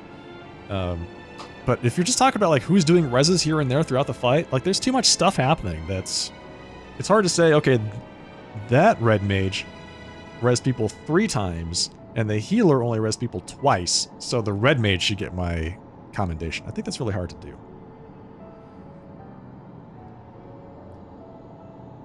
Red mage has so many GCD spells that cost mana. They tend to be mana negative unless you Lucid on cooldown. Is there a reason not to Lucid on cooldown? Or are you saying it's still mana negative even if you use Lucid? Which would be really weird.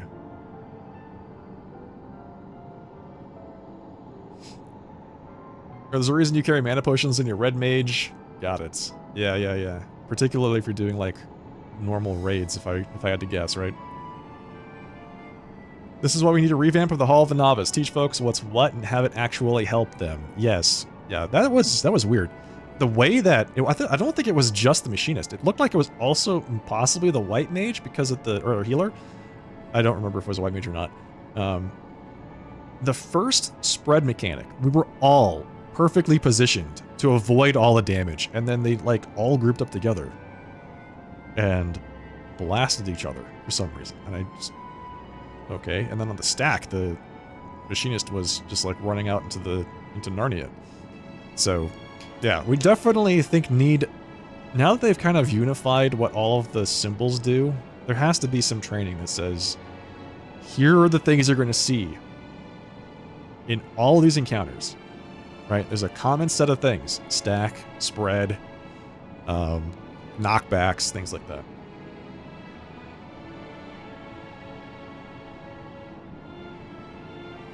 It's more of a casual problem than a hardcore problem. Sorry, is that about the commendations? Because I really truly think that people need to understand those. They're going to run into them in dungeons. They're going to run into them in solo. Oh, lucid dreaming. Got it. Okay. But yeah, they're going to run into those markers in dungeons, solo instances, basically everything that happens in the game. What are my opinions on Tombstone GG? I don't know what that is. However, you have to give me the 10-word description, all right? Any more than that, and I probably won't read it.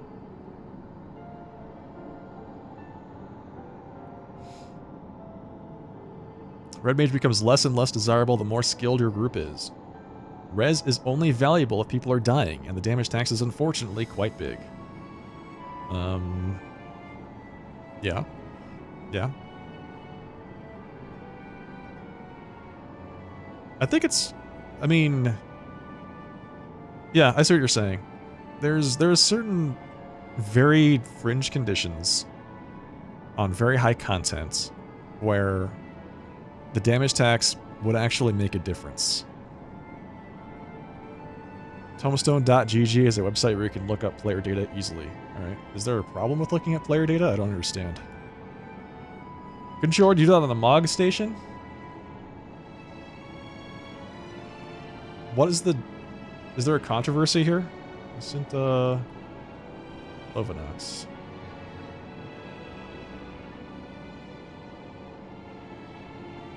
I'm not seeing anything that I couldn't see on official websites.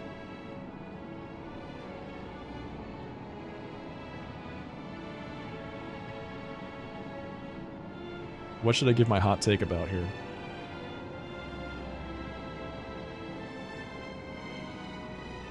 You can list my minions.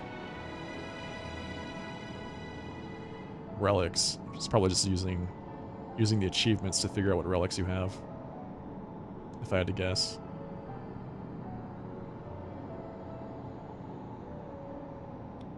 I don't see a problem with it. I don't know what the I don't know if there's supposed to be a like something that people have a real opinion about.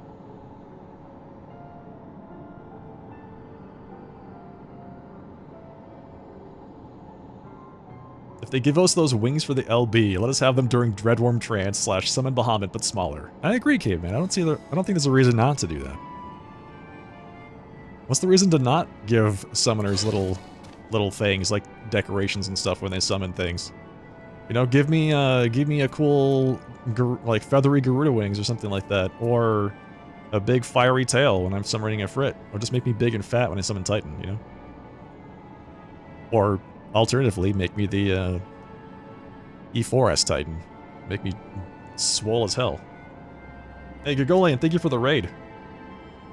I Fancy, thank you for the follow a while back. Gago, thank you for the raid. Welcome, folks.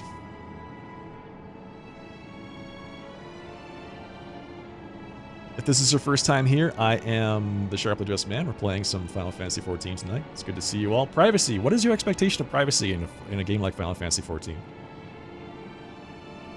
What should be private? It shows the recent activity of a player. Okay, can you be more specific? Is there something that, like... Is there a specific case that you have in mind where you're thinking to yourself, man, that seems really bad? Because I can probably give a thought about that, but I don't see anything out of the ordinary. This seems like a completely innocuous website. Hello, Michaela. Hello on your laptop and your phone. Gago, how was your stream? Were you playing some more Cobalt Core tonight, or was it something else? Shows you prog point, how often they've wiped, etc. A lot of people are being really gatekeepy about using it. Using it to keep people on losing streaks out of their party finders. I don't like that. But that's not something that, like, what is the alternative? I think that, I think we get really weird about information and how people use information. Is the alternative to just make everything private all the time? Hide damage numbers, hide everything. Don't show hit points, don't show boss HP. I'm more for, like, if you want my opinion, I'm more for openness in information on every aspect of an MMO. If people want to see I've wiped 300 times in a fight, fine. I don't care. If people want to see that I've killed a boss 40 times, fine. Again, I don't care. To me, it doesn't make any difference. If people are going to keep me out of their party because I have never cleared something before, that's their prerogative. If I really feel strongly about it, start my own party finder. Whatever. You know, it's not a big deal.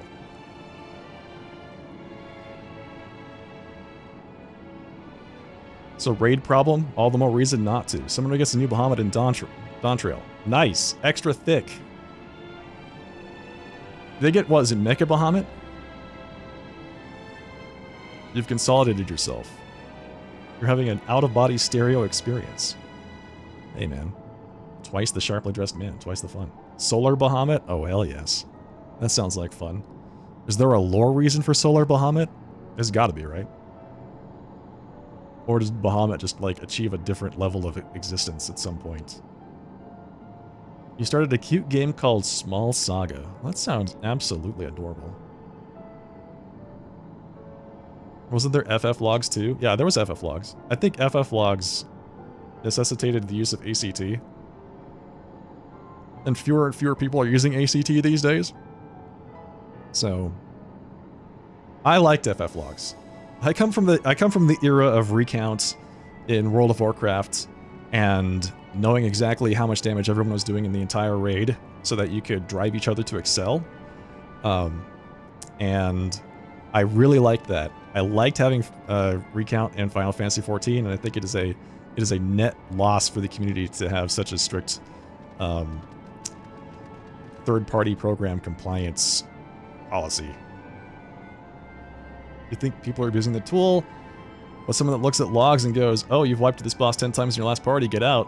You want to raid with them anyway. Yeah, that's a good way to look at it.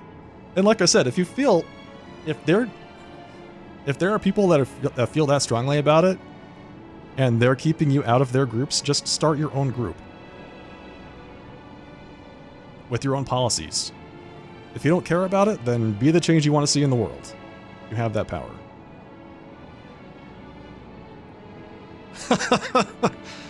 Bahamut's friends were killed by a purple and white alien, so he went Super Saiyan and became Solar Bahamut. I love it. That's great, man.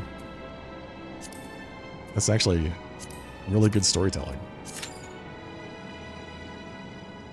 Openness of each class change and patch notes via dot points. Exactly. You see, Domina gets it. Domina knows what I'm looking for. Gego, we were having this conversation. I just wanted to see like a list of the the known Black Mage changes in Dawntrail in text form, bulleted out so I can read them and consume them in like 10 seconds instead of having to watch a 15-minute video of some guy talking about all of the things in Dawntrail, or watching the entire live letter, or just consuming all that information, watching 4 hours of a PowerPoint presentation so I can understand what the changes are.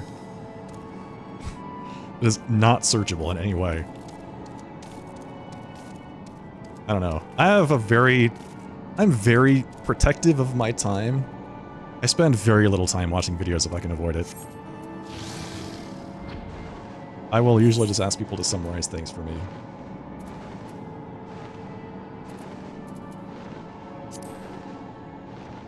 "10 minutes and 2-second videos with sponsors." Yeah, man. You scour Reddit for those types of lists? Is there a Reddit post that I can look at that has just, like, class by class, here are the known changes for this class? If there's a list like that, I would gladly read that. Oh, Gagger, I'm with you. Written game guides. And I mean, if it's okay if it's like on paper, because you can look at the index and find the page that you need to go to find the information that you want. It's even better if it's in text form on the internet, because then I can just Control F, find, Black Mage, boom, there it is, read information, I'm done. But as people have rightly pointed out, that excludes the possibility of inserting ads into your content, right? So we exist in a world where that sort of information, sadly, I think, will no longer ever be formatted that way. Hello, Zarin. Gaggo, what's up? There was one that was posted on Reddit. Does somebody have the link to that post? And if you are not subscribed, remember, if you post it in the chat, you will get timed out. So if you have the link to that post, you should ask for permission before posting it.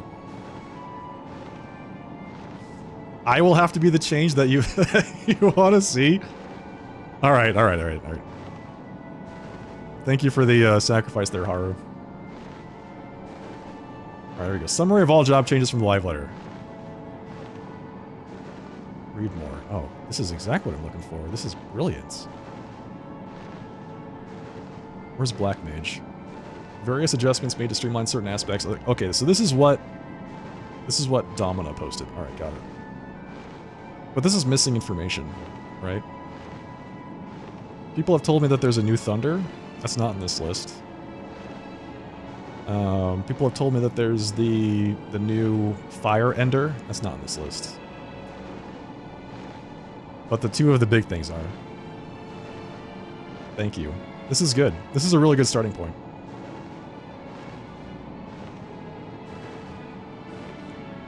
I have to start a site with written game guides and patch notes. So, when I was doing content for New World, I did that. Kind of. What I did is I kind of balanced the two. I had, I wrote a guide, right, for bows in New World, PvE bow DPS. You know, like rotation and gearing and abilities you should use and where to spec and you know, everything else, everything you could want for how to play bow. Like what other weapon you should use, because you can use 2 weapons at a time. And in that, I did a video, but in the video, I like wrote out everything I was saying in Notepad as I was saying it. So at the end, I had the video, and I also had a handwritten text-based guide that I could then link into the Discord that people could refer to if they didn't want to like go through a 15 or 30-minute video of me just sitting there talking. But you know, it got a lot of views, so people found it useful at least. I'm glad to hear that, but it's just not something I would consume. All right, let's. Oh, we're in queue already. Also, I have to start doing that for Final Fantasy XIV.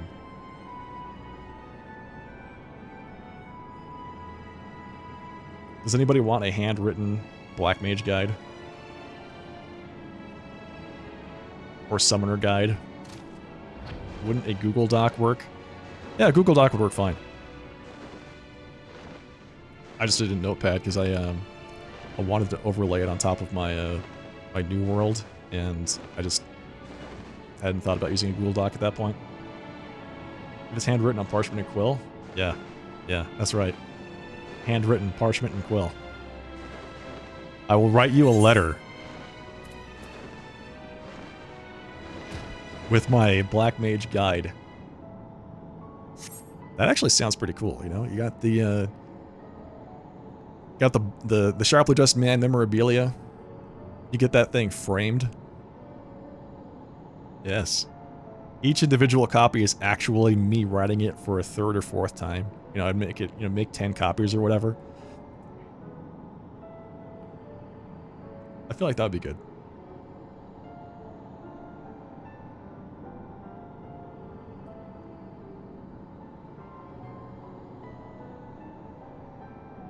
I'll write it in Old English.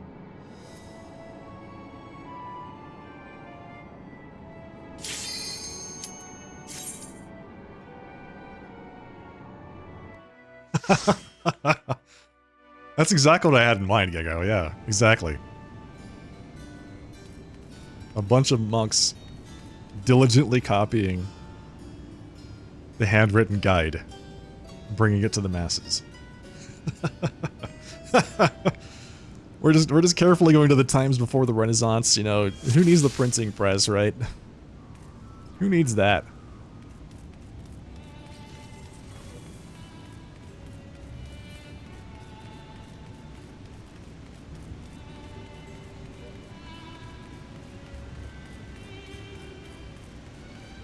And yeah, exactly. We made the Thaumaturgy Guild into our own real thing. I like it, man.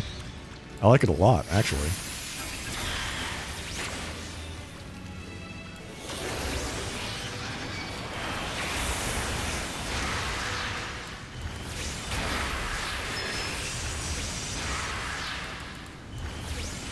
Do I not have Pain Flare at this level? Do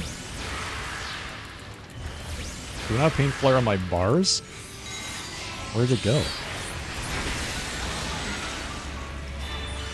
Hang on. Astral Flow, Searing Light, Enkindle Bahamut, Fester. Oh, there it is. Yeah, Pain Flare. Yeah, I guess I don't have it at this level.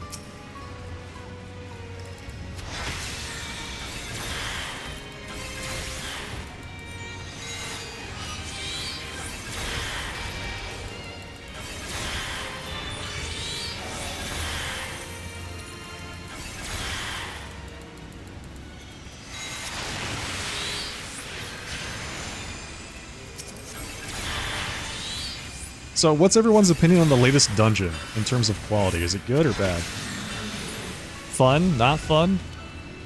Give me your hot takes on the latest dungeon and trial. I didn't have Ether Charge? I did, at the time I was looking for it. I pressed Shift E, and nothing happened. Oh, I do have it. Uh-huh. Maybe it was, I don't know. Something else is going on.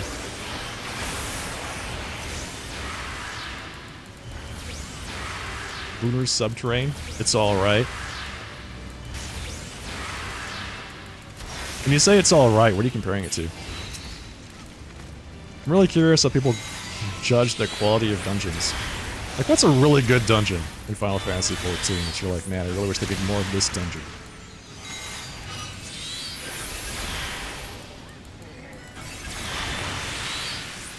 I'll be honest, a lot of the dungeons, I feel like fall into that, it's alright. It's alright. It's pretty good. Anti-Tower's pretty good. Amarat? Amarat's good. I don't like the second boss in Amarat. Or the first boss, really, but the second boss is like, what the hell is this? Why are they doing this to me?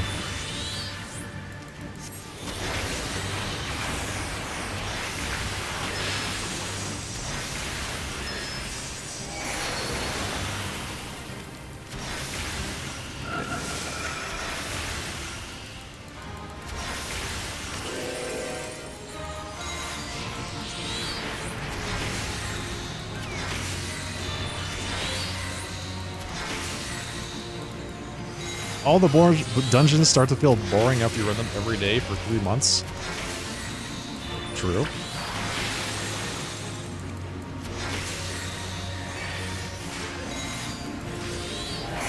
The fair point.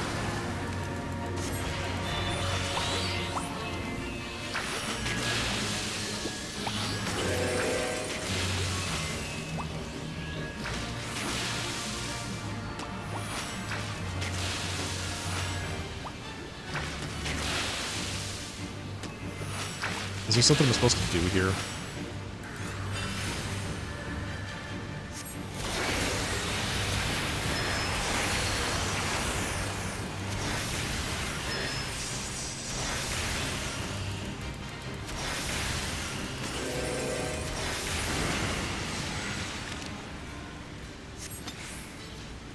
Trial was cool, had some good music.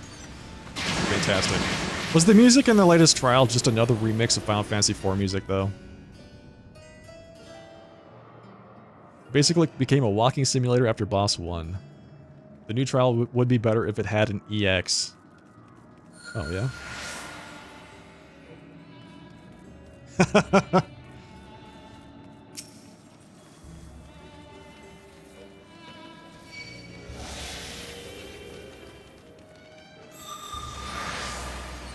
Caveman. Lunar Subterrane holds a special place in your heart because Final Fantasy IV is your favorite in this series. Yeah, that's fair. That's fair. I can respect that.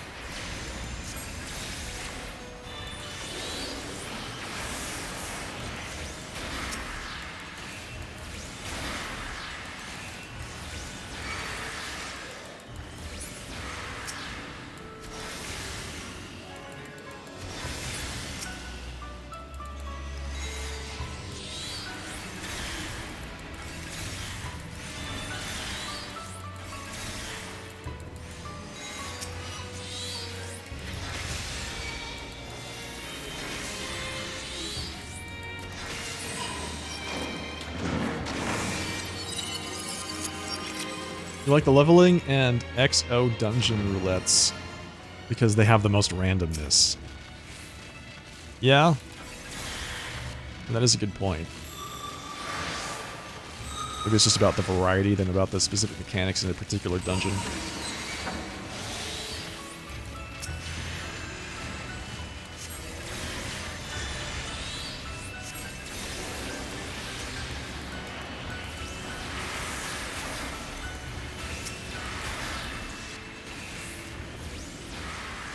I think I might have actually been pressing Pain Flare, but I don't think there's a sound associated with it. Like when you press Fester, there's that distinctive chime when you press it. But when you press Pain Flare, I don't think that there's any sound associated with it, so I think I just missed it.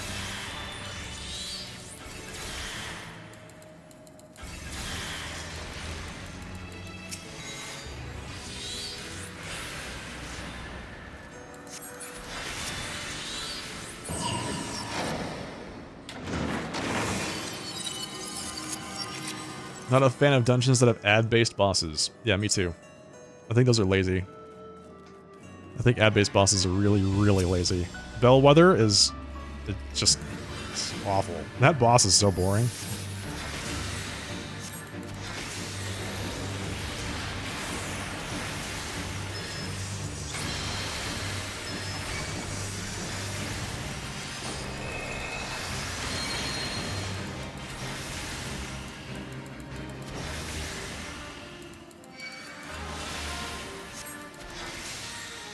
It is a good excuse to use an LB on the boss, though.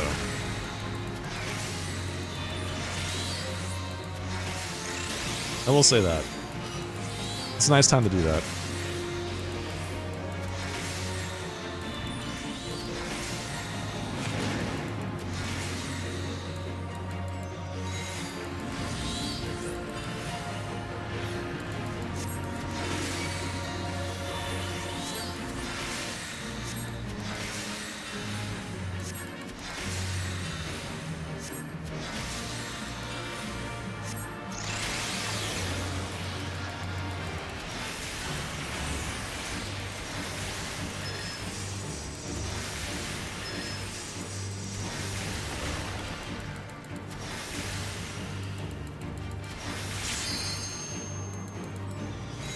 Speaking of which, boom, get out of here.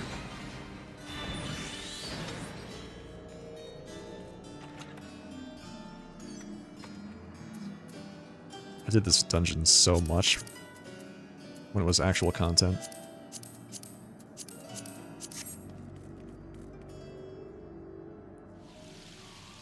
I feel like this dungeon and Never Reap really stand out to me in terms of memory. I remember doing Never Reap over and over again, just constantly.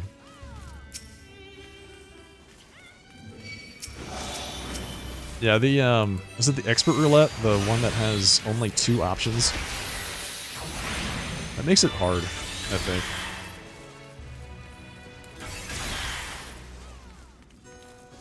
Because you're doing the same dungeon every day. At least that's the way the game's designed, right? They want you to do the same dungeon every day for months. Until they release the next set of dungeons.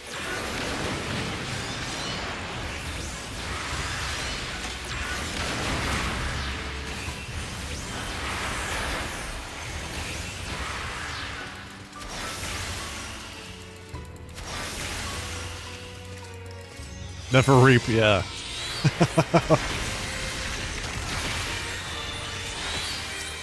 Yeah, I was tanking back then. I was playing a Dark Knight at that point. It was either Dark Knight or I was playing Cast Time Bard. One of the two. Good times, man. Miss places like Wandering Palace that had actual things you needed to do, like have a tank kite the invincible murder Tonberry while everyone else finds stuff and opens the way. Yeah, I gotta say the formula for their dungeons in the game has gotten a little dry, where it's just like two ad packs in the boss, 2 ad packs in the boss, 2 ad packs in the boss, and that's basically it. Which, I mean, sure. I get that it allows them to create things more quickly if they have a formula they can follow, but at the same time, it wouldn't hurt to mix it up every now and then, you know?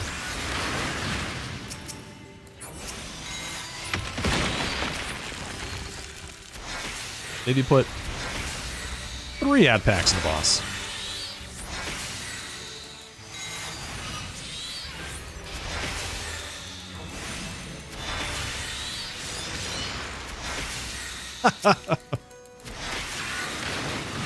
Yeah, you're right. Stormblood did that. Stormblood did do that. You're right. They had like 4 ad packs and then a boss.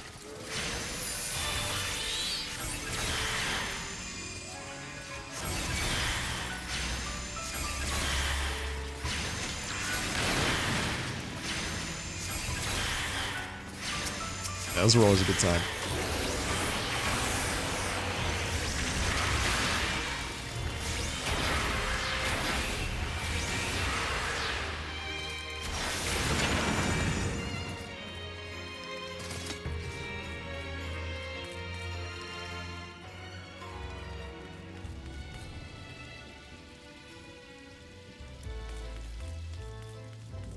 I still haven't done any of the Criterion stuff. What is everyone's experience with the Criterion dungeons in the game? Are they actually worthwhile?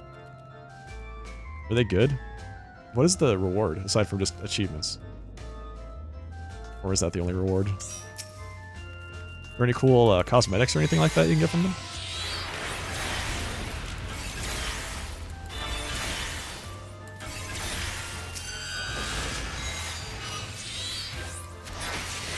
Criterion has fun, experimental mechanics. Well, that's good to hear.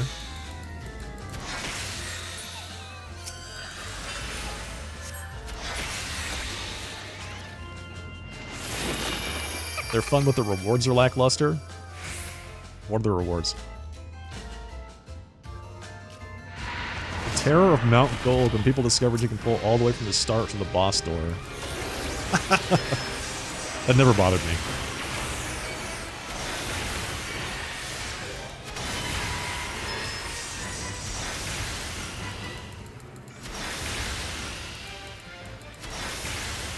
I feel like that's good. That's a good thing. I think people should be allowed to make those kinds of mistakes. Because my goodness, sometimes you just gotta know what you can handle versus not handle. And there needs to be I feel like there needs to be a good differentiation between being overgeared for a dungeon and doing the dungeon at level. No, I'm a doll. And maybe you don't do things at level that you would normally expect to do when you're over-leveled.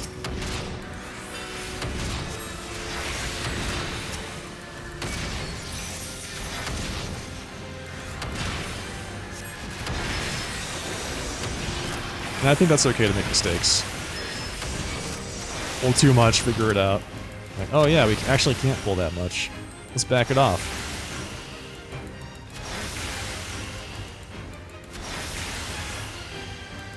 But at the same time, I think there's a lot of different ways you can express creativity. A lot more ways you can do that than that. Because right now it's just like, how many trash packs can we pull? That's it. I can't remember the last time I actually cared about what the trash pack composition was. I think maybe if I'm doing like a dungeon at level as a tank, and there's a specific monster that I need to stun, otherwise it puts a debuff on somebody or something like that, or buff on itself and it kills me, maybe at that point. But when I'm playing as a DPS, I just turn it off, man. I just AoE my brains out, and that's basically it.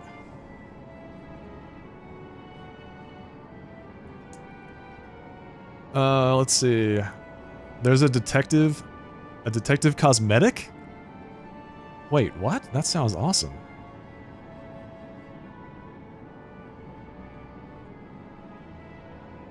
Let's see. You can save your defenses for all the pulls, but never need them for the bosses. Sharp 110.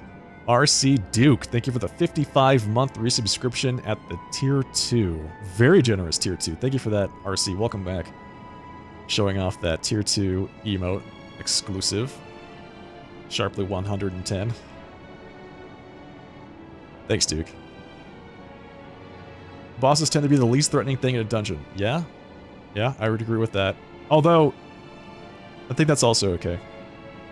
If you know all the mechanics for a boss, it should be easy.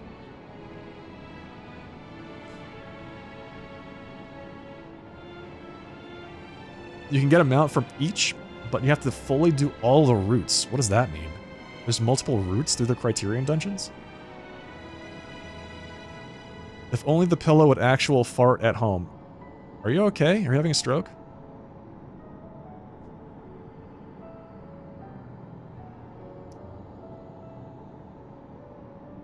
I'm trying to parse what that means. Is there a hidden message in there somewhere? Criterion is really fun. The most recent one, if cleared on Savage, gives you an item that upgrades your tombstone weapon into a shiny version that's equivalent to E12S. That sounds pretty cool. I like that. I like that.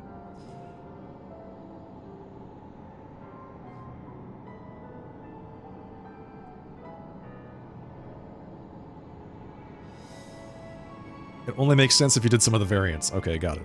So it's like an inside joke. Replayability is called Farming Forever for Shiromaru. I don't get that either. Glad to see you back in 14. Thank you, RC. I hope I'm getting ready for Dawn Trail. Well, I'm doing my best right now.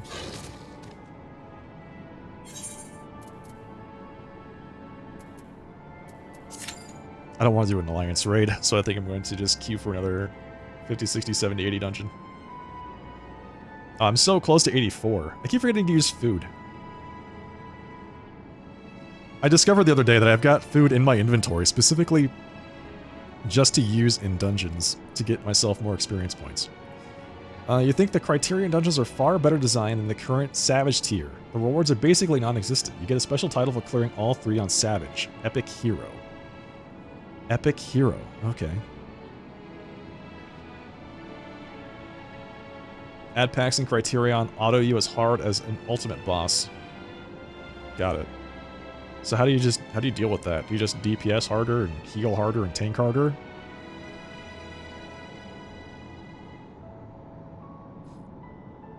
For the variant dungeon, there are 12 routes. What the hell? Oh god, okay. I guess you must really have to love those dungeons to do them 12 times. 1 or 2 of them are hidden. So variant dungeons have 12 routes that give you a mount. Criterion gives you a mount as well. That's a low drop. Okay, got it. Now the maxed relics are best in slot. Okay. I can't do the relic. Because I didn't finish the Manderville questline.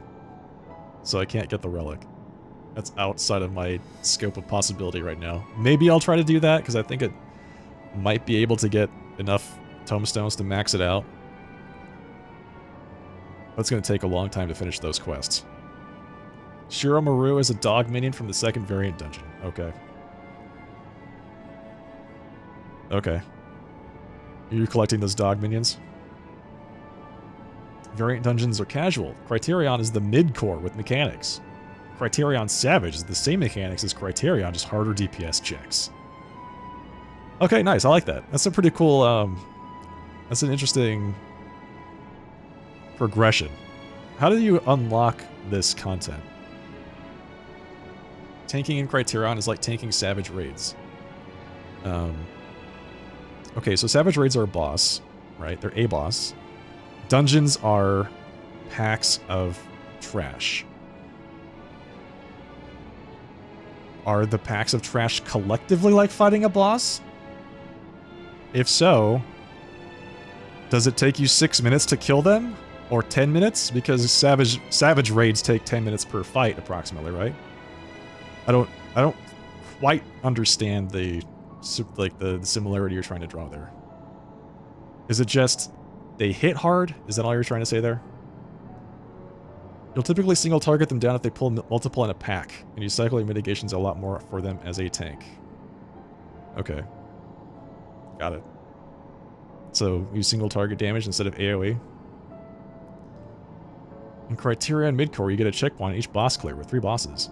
In Criterion Savage, if you wipe, you restart the whole dungeon. Oh, that sounds delightful. Oh man, that sounds delightful. So the whole dungeon is like a boss fight, is what you're saying.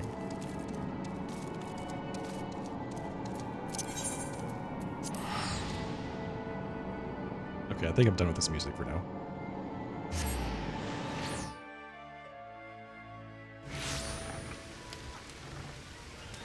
That sounds really punishing.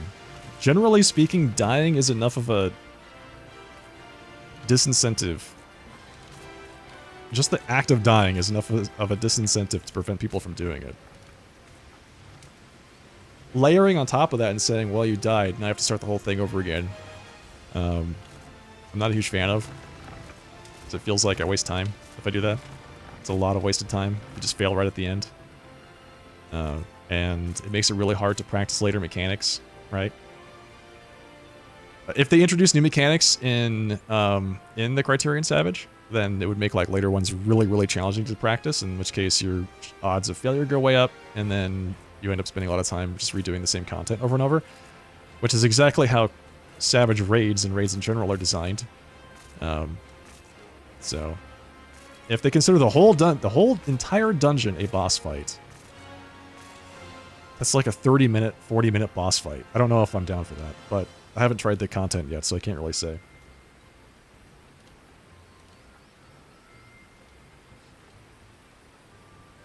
The adds in Criterion hit hard. You cannot pull 2 groups. Sometimes you should only pull 1. One group, 1 monster. To unlock variant dungeons, you must have cleared 6.0 in the side quest and Odd Job in Charlian. Okay. So let's go to Charlian. God, I forget how to get there. Is it Others? Charlian? There it is. I have not tried the New Deep Dungeon, no. You do Criterion to practice and Criterion Savage once you have everything down. Okay, counterpoint. They also, I would say, like, you could apply that same logic to raids, right? You're supposed to do the normal ones to practice, but that doesn't really apply, right? There's no amount of practice you can do in the normal raids that will prepare you for the Savage raid. So if I'm holding the same logic for Criterion, unless the mechanics are identical except that they hit harder, then Criterion Savage would not necessarily be the same. I guess it wouldn't apply the same rules. Let's see, what's this down here? Got Wandering Minstrel and Mononoke Aware? Okay, so you're saying that the mechanics are the same. Alright, that's good. Okay, well in that case, that's not so bad. That's not so bad.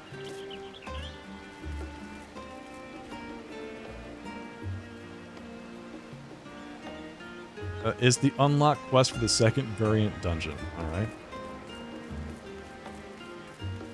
Yeah, alright, I see. That's not so bad.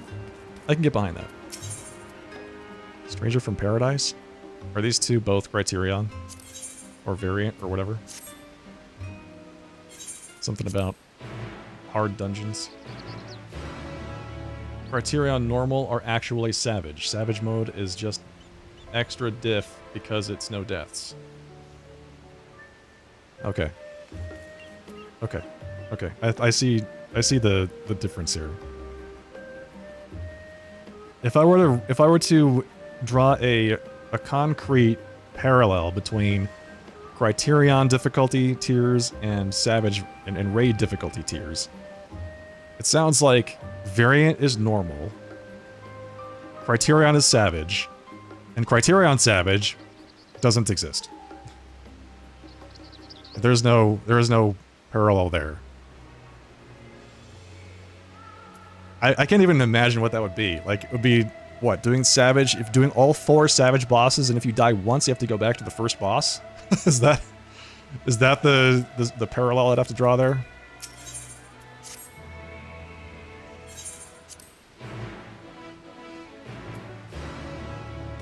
It's Savage but permadeath. That's crazy. I mean, I imagine that'd be quite the challenge. Just do every Savage boss, one after the other. 1, 2, 3, 4. Boom. And if you wiped any of them, you start over at the beginning.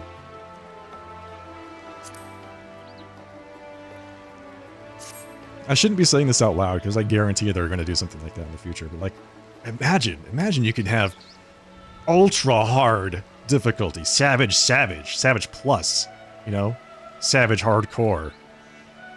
And then we'll give them a cool achievement and a mount at the end, and then everyone will have to do it. What are we doing? We're doing the Stranger from Paradise and Mononoke Aware. Let's go to this. Go to Hancock at the Bokairo Inn.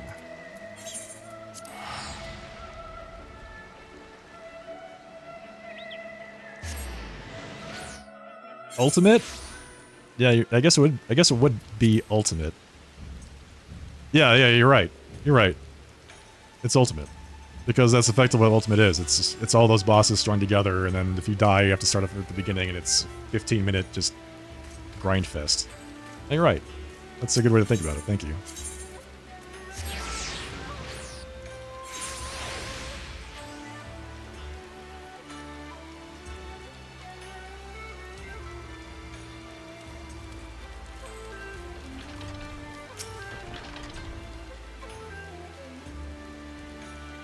The amount of rage from people over the axolotl mount in P12S when 6.4 released was insane. Why? What is the problem with that? I'm unfamiliar with this mount. Now variant dungeons are in my duty tab.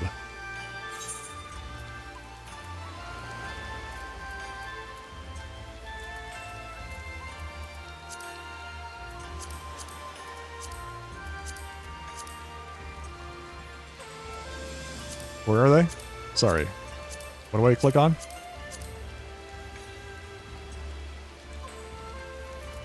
The duty menu up top. VNC Dungeon Finder?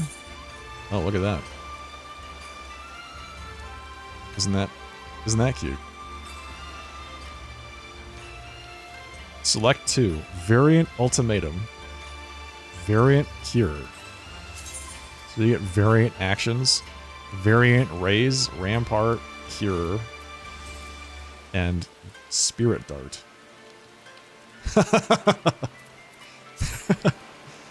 Oh, that's interesting. So I guess this is their way of evening out everybody's ability to do particular things. Like, I'm a black mage, but I want to res. That's interesting.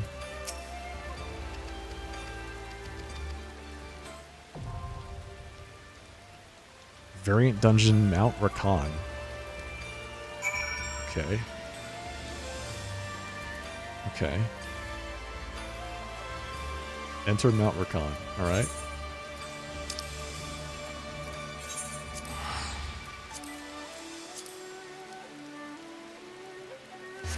The axolotl is the cute mount and people are mad the cute mount was behind Savage. I see. So you had to do P12S to get the axolotl mount? What does it look like?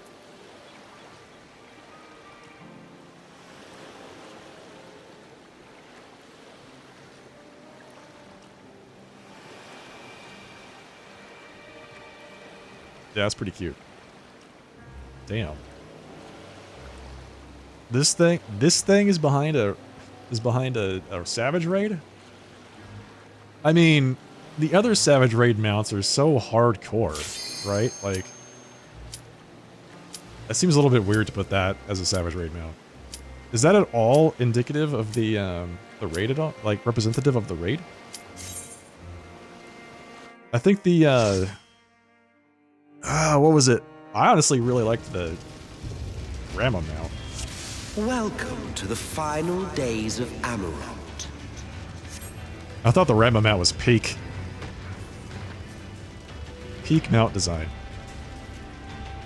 They're like, you know what? We don't really care about the mount design anymore. We're just gonna give you the boss. Here's the boss. You can just ride that around.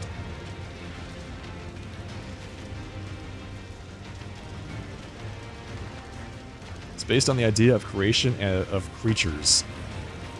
Is the axolotl a creature that was created during the raid story or something? Is there a part that it specifically references, or is there something that's related to it in the boss fights? The fabric of our star began to fray, and the unchecked energies of creation begat malformed beasts. Are we doing big? Start small, he says. All right.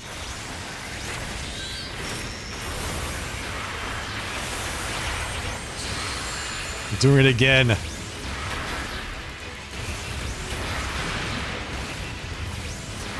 I'm not using Searing Light when I should be using Searing Light.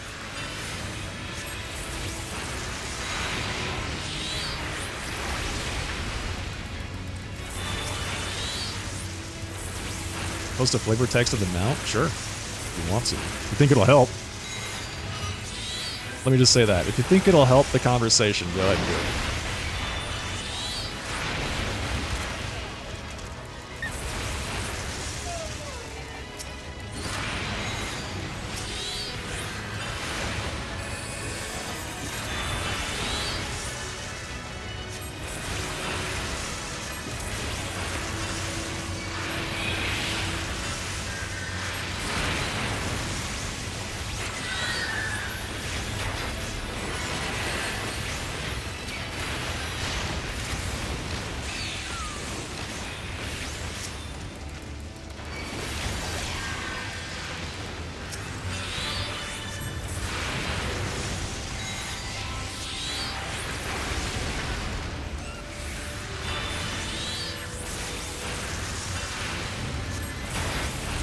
Okay, I see. Pain Flare does not always lit up when you have Ether Flow.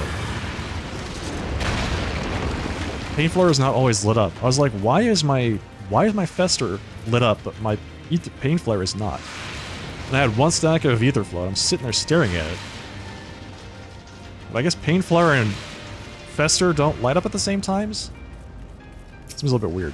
I need to make sure that's actually the case. I might be hallucinating.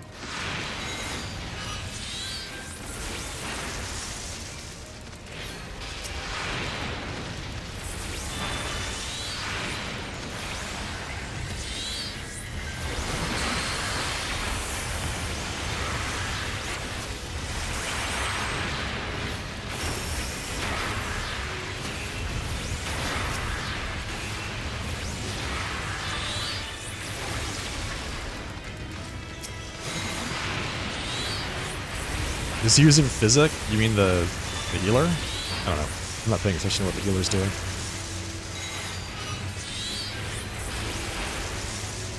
Have I finished Endwalker? Yes. Well, not...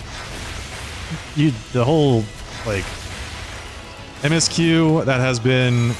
that was with the game at release, I finished all of that, yes. I finished the 6.4, I think, content last weekend, and I'm working through the rest of the MSQ right now. I'm not done with all the patch content between that and Dawn Trail.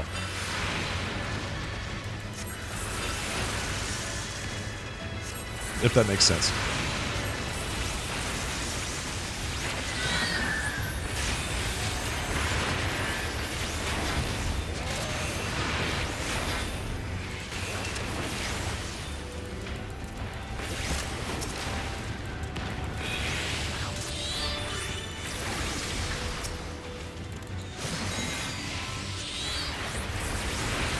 The fact that this impossibly large ambystoma was fitted with an elaborate saddle strongly suggests it was created to be ridden. However, its presence in the Pandemonium means it was flawed in some way and deemed a failure. Dread made manifest our deepest fears. Okay, so it doesn't really have any connection to the story or the boss or anything. It's just like they wrote some text and that's it. Okay, got it. Usually it's I've seen those mounts are designed in some way to evoke some memory of the raid, so that when you mount it, you're like, oh yeah, I remember this part of the raid.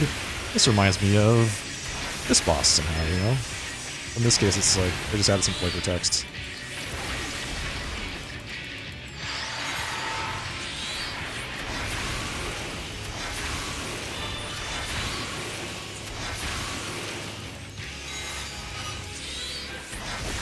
Which, I mean, isn't bad, it's just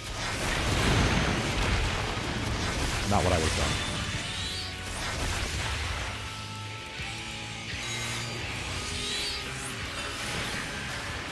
P8S mount was very much a thing from the P8S fight. Yeah, exactly.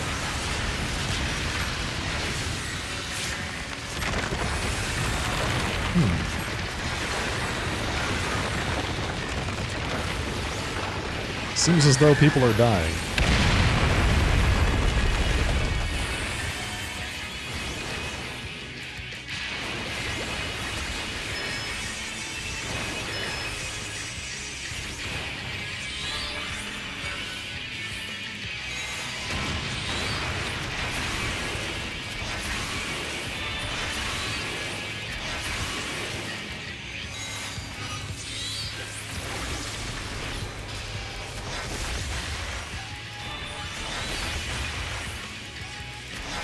Okay, I'm gonna go stand over here. Good luck. Oh my god, I hate this.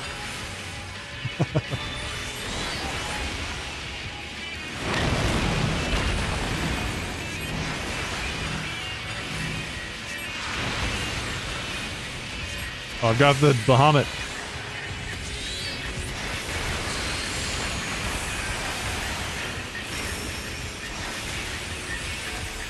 I need to keep a better eye on that cooldown.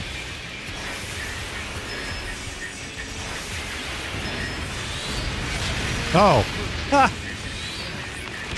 Oh, there's a mechanic there. There's a mechanic there. Everyone's like, are you looking at that task bar? Nope. Obviously not. That's right. He summons things at that point, doesn't he?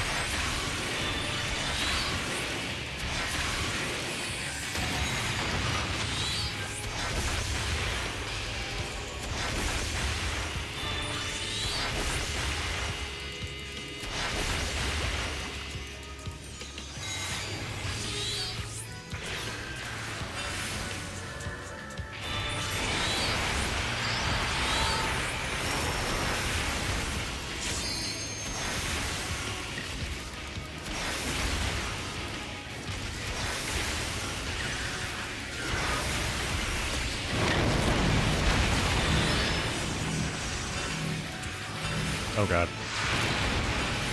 Don't kill me, please.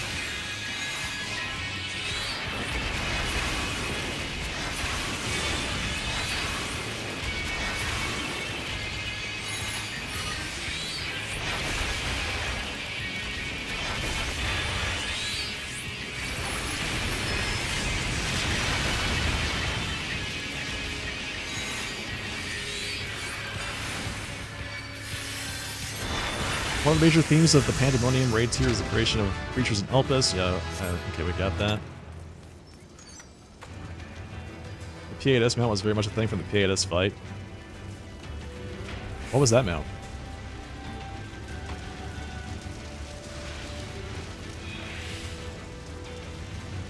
You expected Proto Carby to be a mount? No, that seems like a mount people would like, right? It's a side quest in Elpis where a researcher claims the axolotl slash Andostoma is the pinnacle of evolution. Okay, so maybe it's like a really niche West reference is what you're saying?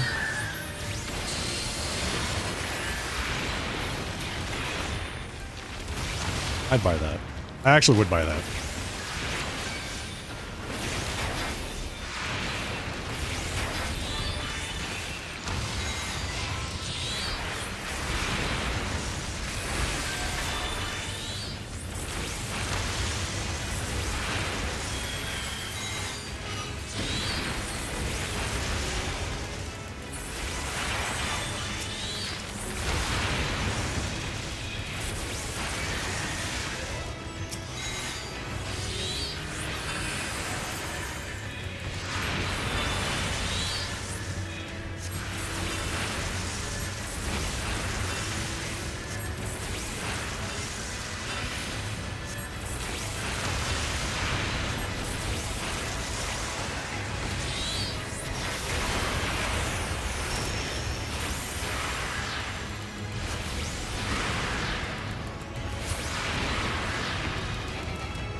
It's called the Sun Forest. On the ground, it's a snake. In the air, it's a bird. And it blows like fire.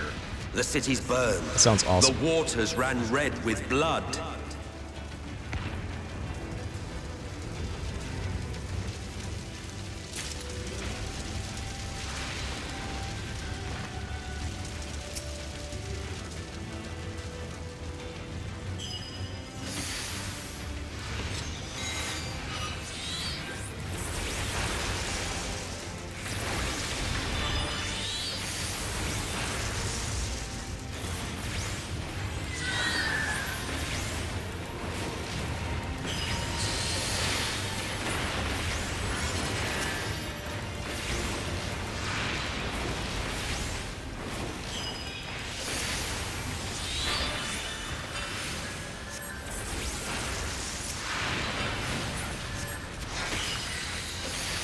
Mounted music is the P8S Phase 2 theme. I feel like all of the boss mounts are their music, their mount music is the theme for the boss, right?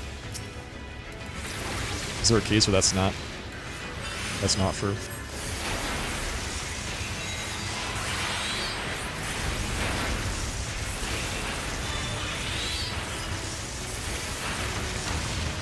I really should not try to weave when I'm doing Garuda.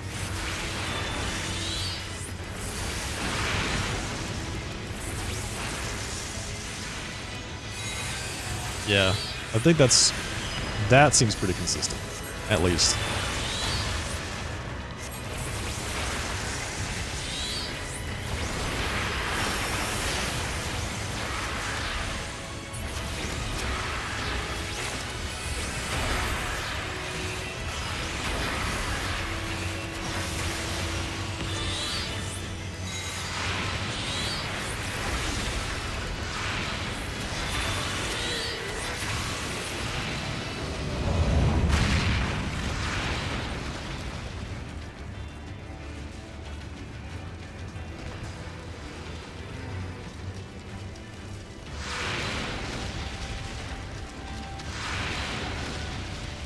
Alas, you're working as usual. It's okay, Loki-san. The game's gonna be there later when you're not working. Just gotta give it some time.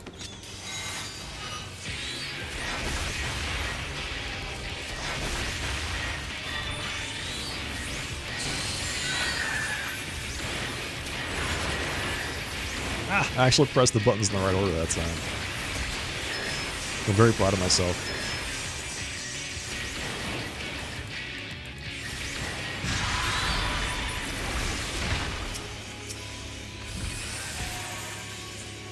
Alright, so we need the tank to pick up everything. Yep, there we go. There you go, there you go. There you go. Gotta drag this guy into the middle of it.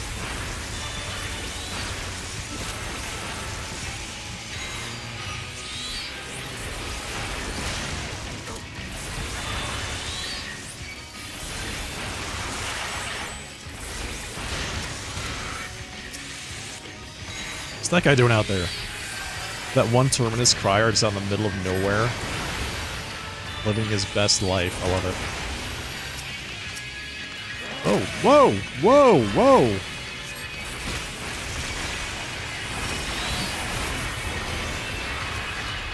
I'll be the third wave.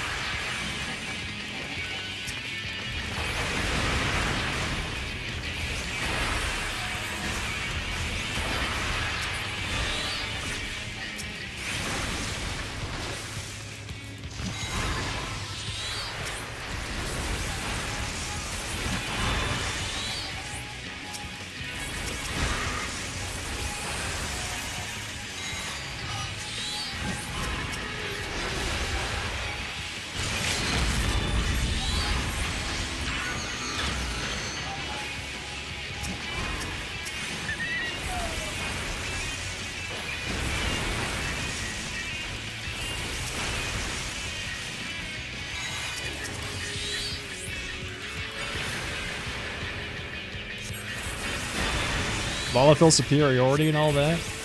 Channel your inner Shantoto? Yeah, true.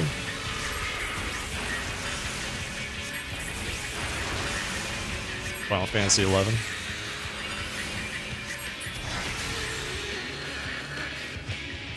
Good one.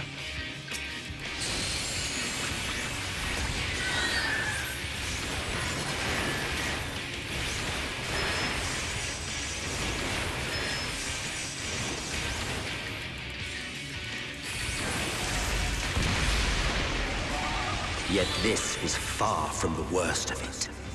Come, and I will show you. Yeah, that boss is, the first boss in Emera is fine. I feel like it's a bit mechanics heavy. There's just a lot of stuff to dodge all the time. The second boss is just the exact opposite of that. It's just really, really lazy. I don't like bosses that are just kill a million things. Third boss is good. The third boss in this dungeon is top tier.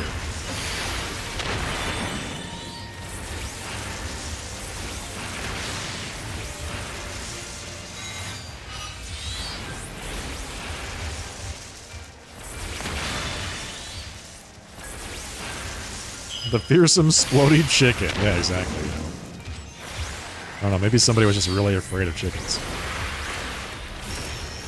manifested that bad boy.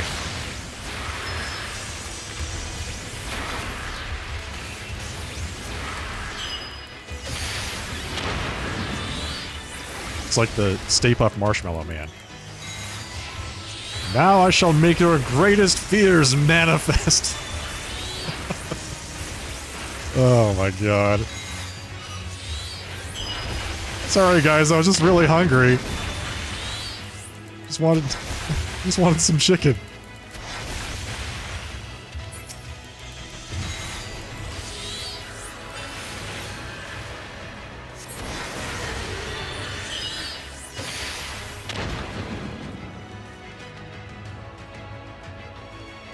I saw the latest Ghostbusters movie recently. How was it? Did you enjoy it? Alright, come here.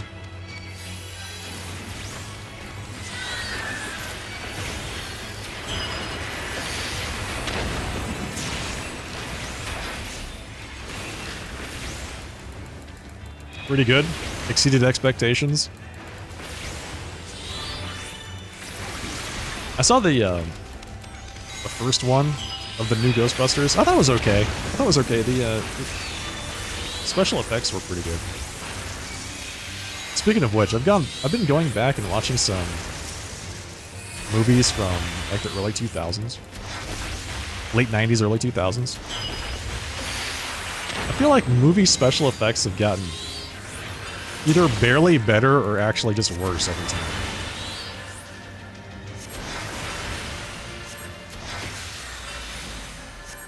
And I'm almost positive it's because of the death of practical special effects. The star was fading. We saw we had to weave its laws anew. Too much CGI in the name of saving money.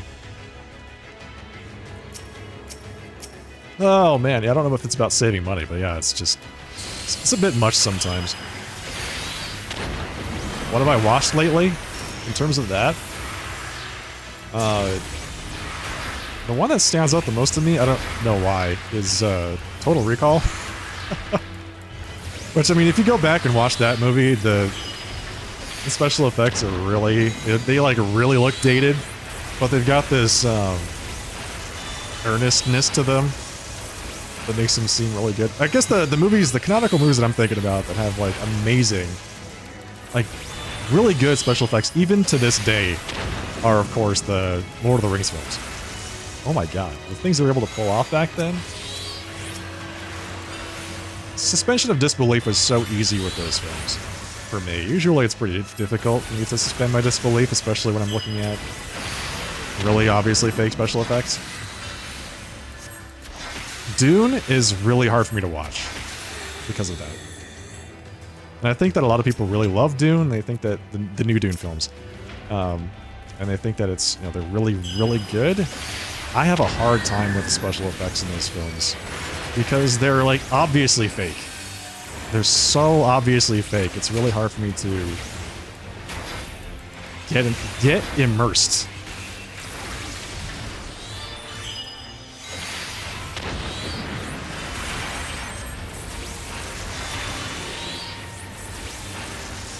Oh, another good example, I think, is Fifth Element. And I think it's another example of the whole, you know, practical special effects thing versus not. I could actually get into Fifth Element because the things that people are doing and holding and interacting with are real props. And I don't have to imagine that people are you know, holding fake guns and stuff like that, or whatever, you know. They're actually there. You're interacting with invisible aliens, or but between us pretending, and our goal, like acting their asses off in a giant green screen. It's a fun movie. Yeah, I get it. I get it's good, but it's hard for me to watch. Because of that scene? I don't know. Which scene? I haven't seen. All right, so I haven't seen the second one. I watched the first one, but I haven't seen the second one yet. Let's just say that.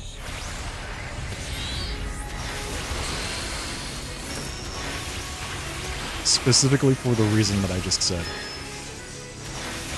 Hasn't really been high priority for me.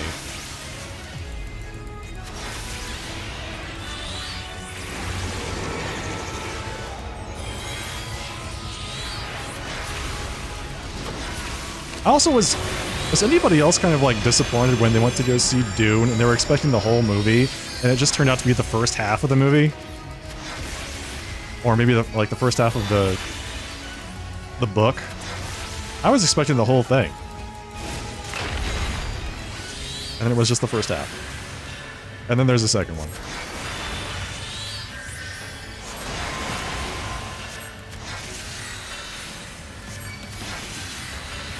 Alright, I guess I'll go stand in your... Oh, never mind, it's gone. Sorry, buddy. I tried to stand in your thing, but it disappeared. It's really sad.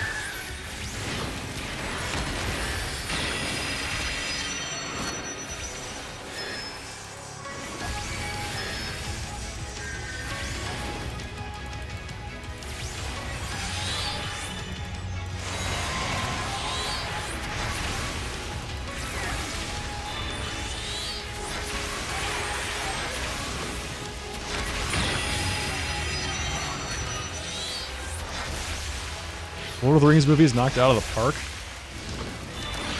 Yeah. Oh, they're great. They're really good. And I think that they've maintained being good in the intervening 20 plus years, which is just a real testament for the quality of production.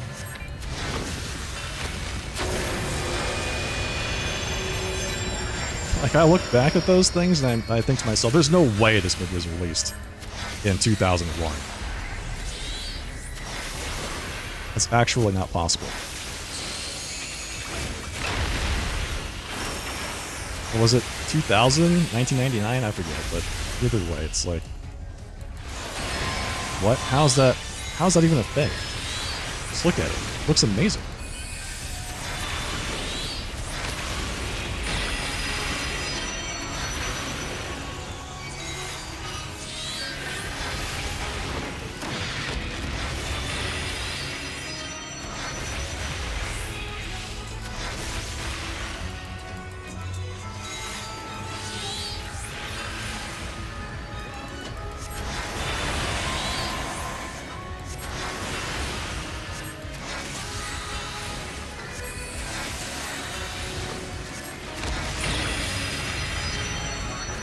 Oh, I thought for sure he was going to zap me in the healer with that.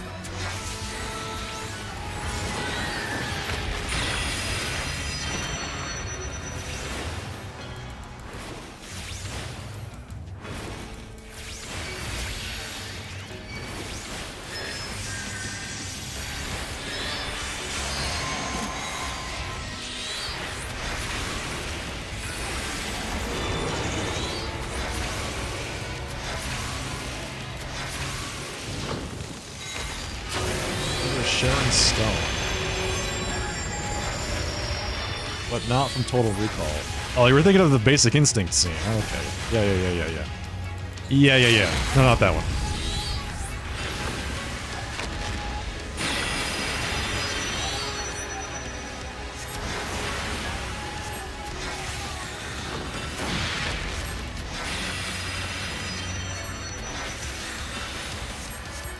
Basic Instinct Sharon Stone. Man, I went back and watched the original Spider-Man 1. Oh my god, what a cheese fest, but damn, that was entertaining as hell.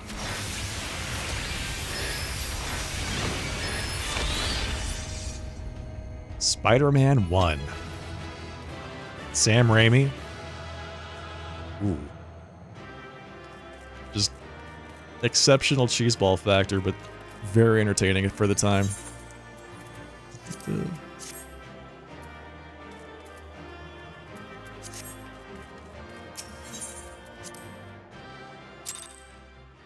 Spider-Man 2 is your favorite of the Raimi movies? You know, I've never seen Spider-Man 2. I've seen like bits and pieces of it, but never watched the whole thing end to end. It's one of those movies that I end up watching 5 minutes of when it's on TV, and then I change the channel, and then I see it again, I watch a different 5 minutes, and I can kind of put together the whole story, but not quite at this point. Wait, where is this person?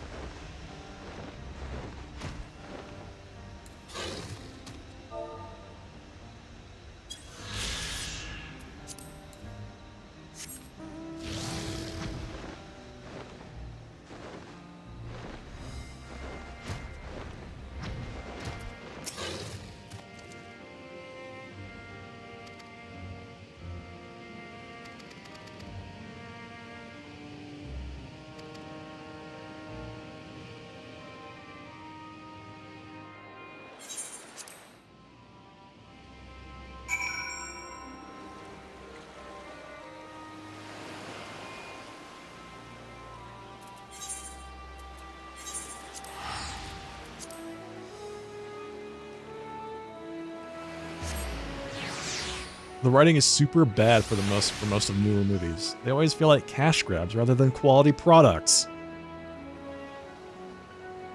Yeah. You know what recent film I actually felt was really good? Civil War. I went and saw that, and my goodness, I was not prepared. I was expecting a completely different type of movie than I got, but it was really good. I really enjoyed it, and I would recommend people go see it. It's definitely rated R, and it's very violent, but it is good. Good night, Duke. See you next time. Have a good night. Get some rest.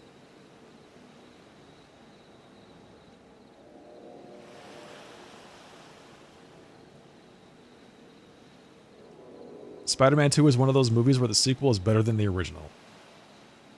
Well, maybe I should go watch that. That'll be my next one I'll see.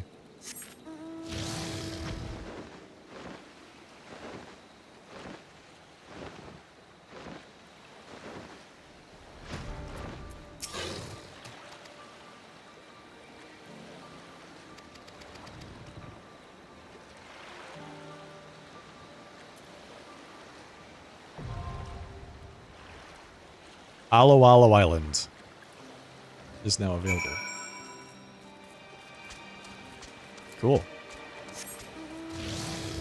You felt the same way about the first Kingsman movie. Thought it was going to be a cheesy, corny film, and then it was really good. Yeah. Wait, is that the same guy that did Argyle just recently? The Kingsman guy? Because I did enjoy Kingsman. I thought it was a good film. I don't know if anybody here has seen Argyle, but oof. It was yeah, the director. Same director. Okay. Yeah. When you have somebody like Henry Cavill, and you put him in a suit like that, with a haircut like that, throughout the whole film, just, oh my god. Just unbelievable. Unbelievable.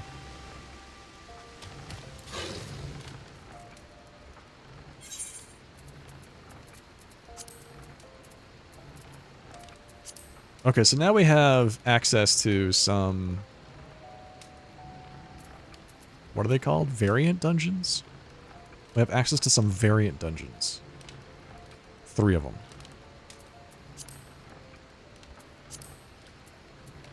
Where was that? Duty? VNC Dungeon Finder?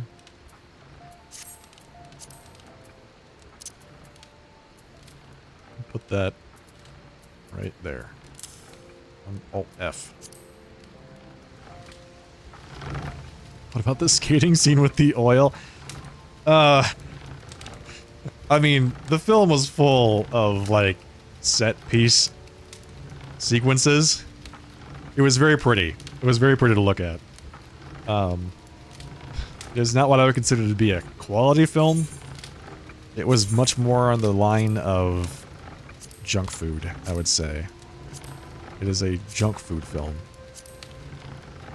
That's how I would characterize that. If you're looking for harmless fun, that would be a good harmless fun film. Kind of like Bullet Train. Like, I put Bullet Train in the exact same category. That film, harmless fun. You know, it's pretty cool. It's interesting to see. But, dude, I don't remember anything about Bullet Train. I just remember it being full of, like, Brad Pitt trying to find himself or something like that. Sequences. Trying to be a peaceful guy while also killing people all the time. Did I see the Ministry of Ungentlemanly Warfare? No, I haven't seen that. You've heard things about Argyle? It has a reputation. It has a reputation. It's like very... I feel like the public reception of Argyle was the exact same as Morbius. I don't think it's quite that bad, but it's not necessarily something I would say, yeah, you have to see this. This is good cinema. It's like, you know, you might get it for a fun movie night with friends, and then have pizza and beer with it or something, you know? It's definitely not serious. It's definitely goofy. The guy from the Reacher show is huge. It made Cavill look so small, really. Yeah, you must be gigantic to make Cavill look small.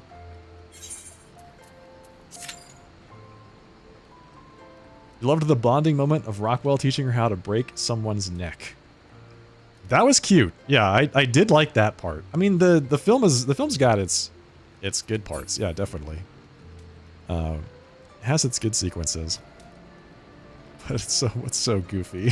The end is so goofy. Oh my god. It just gets goofier and goofier as the film goes on. But yeah, it's there. I like the. I mean, part of the goofiness is the cat. Obviously, I did like some of the sequences between the main characters. They had good chemistry. You like spy movies, and that movie was not what the trailer made it out to be. No, that was intentional. You're right. The movie was not at all what the trailer made it out to be, and that was because the director wanted it to be that way. There was that twist in there, and if you did anything, if you put any sequences from like the second half of the film in any kind of advertisement, then you would spoil the whole thing. So you had to not do that. They had to intentionally mislead their audiences.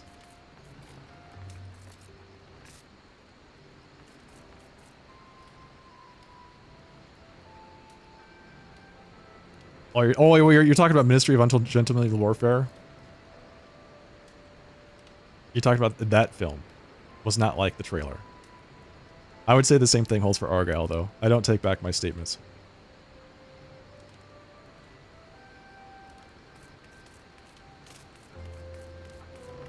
Hey, we're level 84.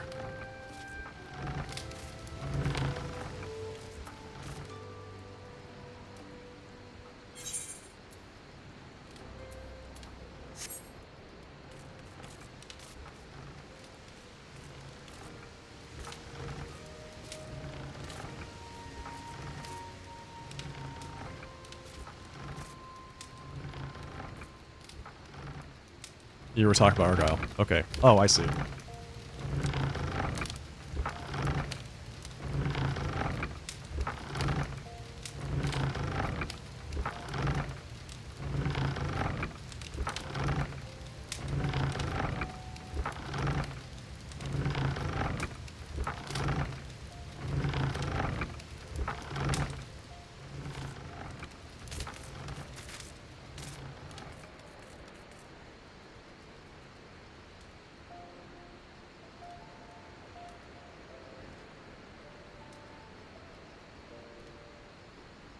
Hang on. I'm looking at something. Alright. I'm done. This is the reason why I was leveling... What's happening right now is this is the entire reason why I was leveling this class with Scholar. It's like, Summoner is super fun to play. But as any DPS, actually getting into a group is something else entirely. Oh, I should probably do an expert. You know what? We should do that. We should do an expert dungeon.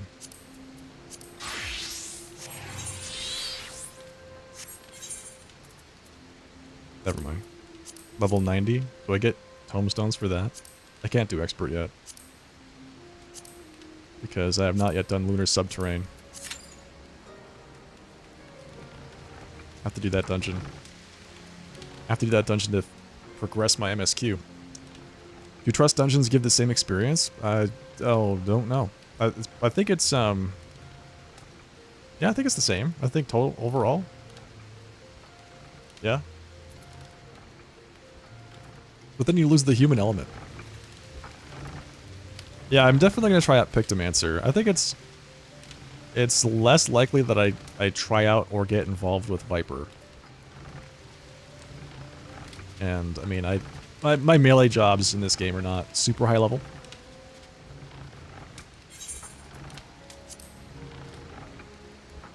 The melee that I enjoy the most are Samurai and Reaper. So, if Viper is like those two... Possibly.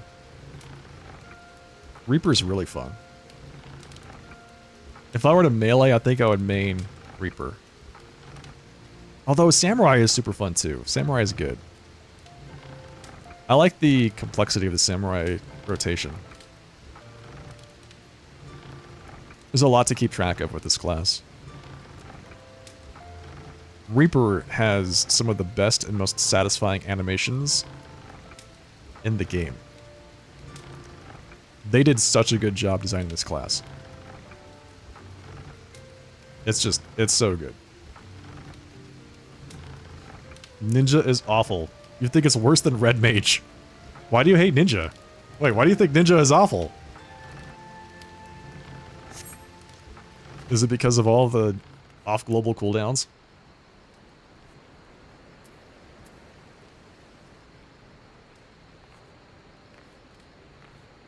The ninjutsu and all that business? That's the reason I don't play it. I don't play Ninja because there's like too much stuff to press. I feel like I'd be playing a piano concerto on my keyboard every time I wanted to do anything. But I could probably get more satisfaction out of playing Reaper, which is much less demanding.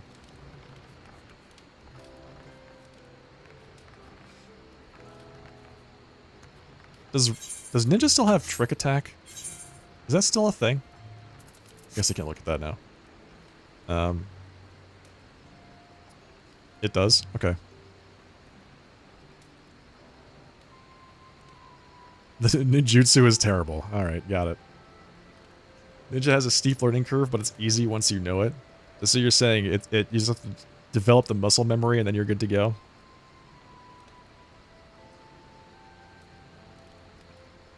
Yeah, I'll play Ninja. I'll just be the guy that everyone yells at to use Trick Attack.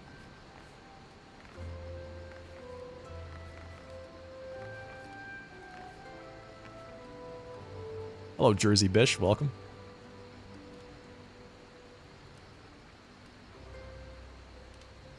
Yeah, we'll see.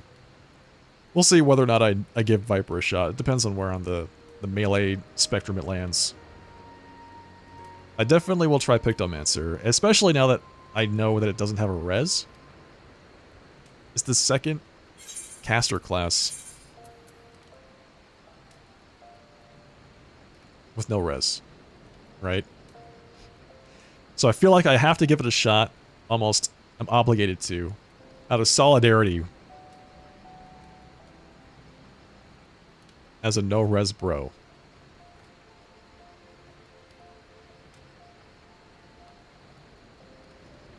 Do I have WoW experience? Yeah. Yeah, I played World of Warcraft through the end of Legion.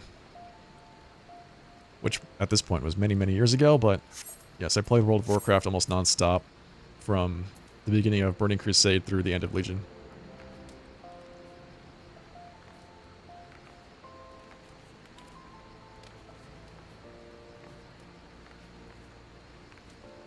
I've been considering getting back into World of Warcraft, actually, and doing kind of like a, you know, some Final Fantasy days and some World of Warcraft days, and maybe do some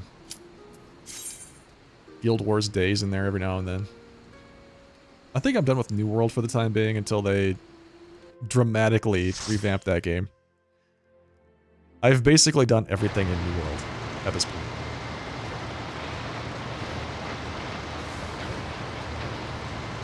Lapis Manalis. Okay. Hell if I remember what to do with this.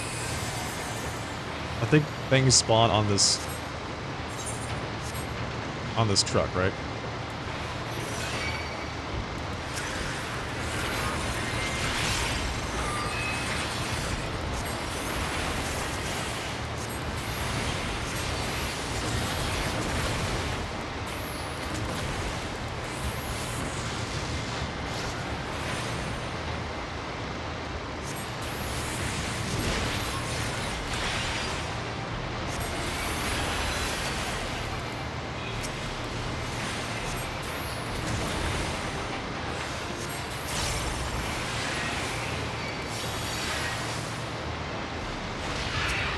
Oh, the big boy. The big boy's here.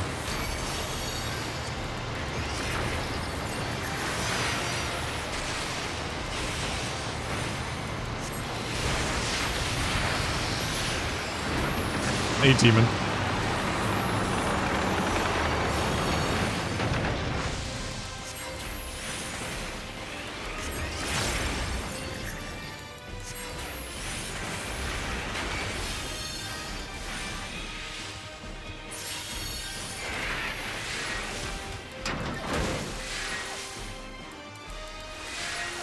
I'm just gonna follow the team.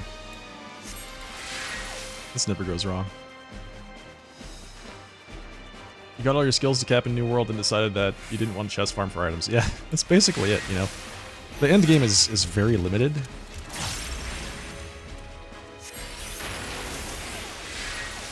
And I've done all of the things I want to do in that game. So unless they add something, like a lot of some things basically, yeah, I think I'm pretty much done with it.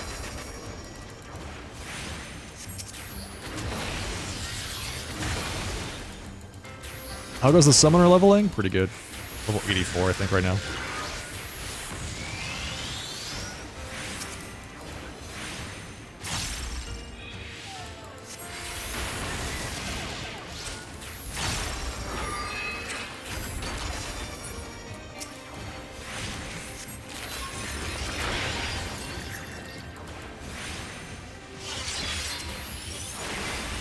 I'm enjoying it. I think it's a fun class.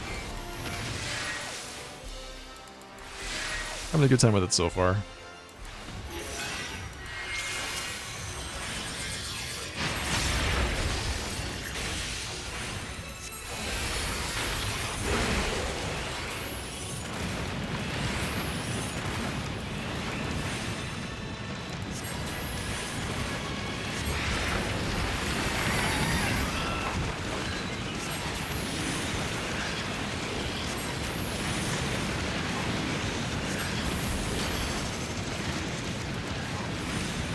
I was probably safe in my ley lines, honestly. I didn't want to risk it.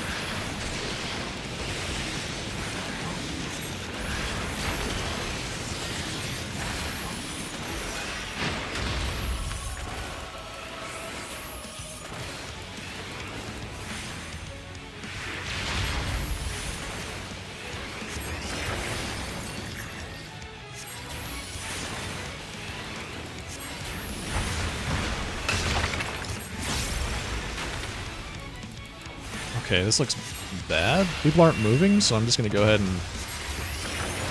not move, I guess. You go that way, I'll go this way. Good. This is good.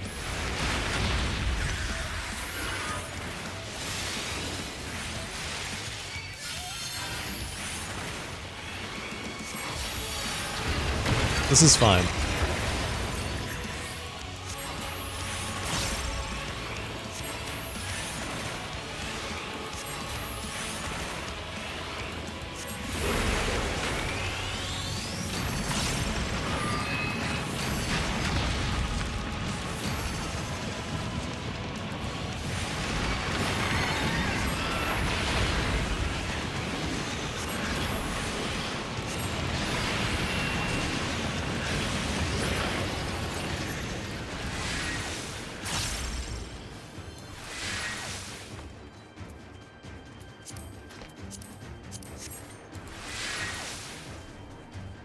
Don't think we were shown every action for each job in the trailer. It seemed to show very little this time around compared to last time.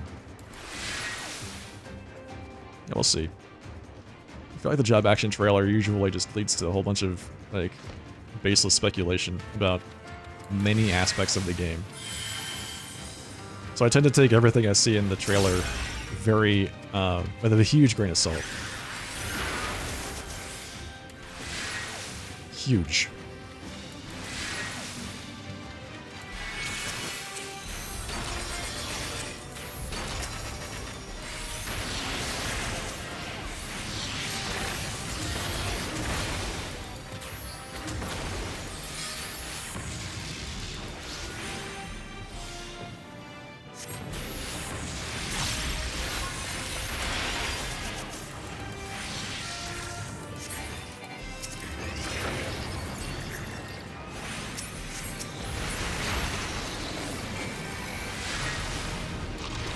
You don't think it's completely off the table? Yeah, exactly.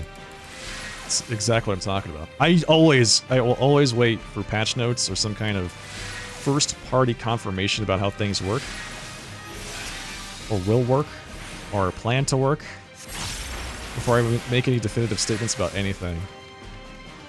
The Endwalker job action trailer, when people were calling High Fire 2 Fire 5, like that really put me off to the whole thing. I was like, what are you guys talking about? We don't know anything about this, but you're already ready to, you know, stamp this as some kind of spell we've never seen in the game yet. It's remarkable just how quickly people wanted to jump to conclusions.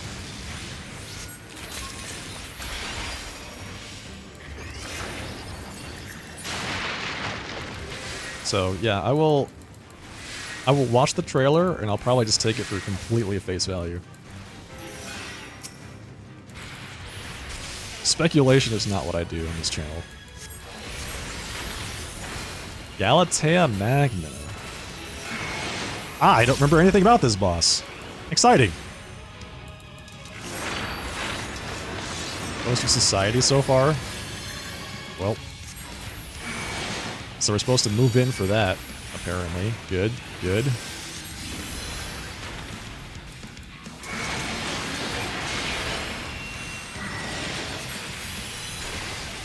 I'm gonna be the healer's worst nightmare on this fight.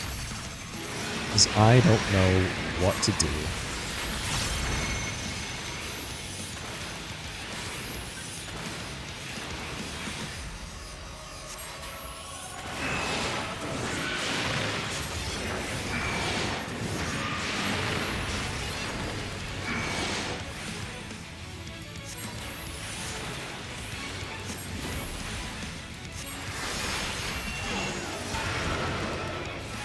Lassie item.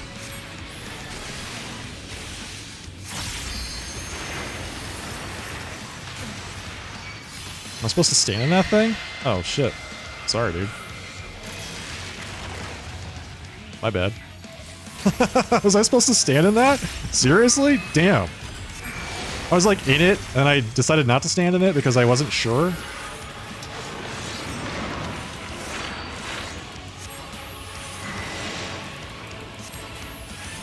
My bad.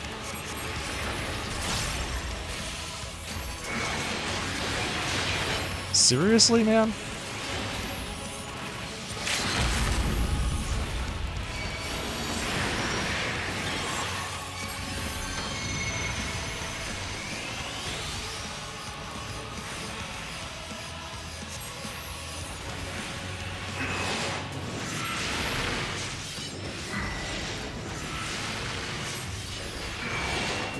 Oh, whoops. Whoops. Sorry.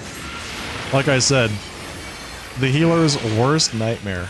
Don't worry, dude. I've got this. I've got this. Big damage. You see? Look at that. Easy. Same here. Yeah, good. Thanks. I'm glad I'm not the only one that feels that way about the information like that.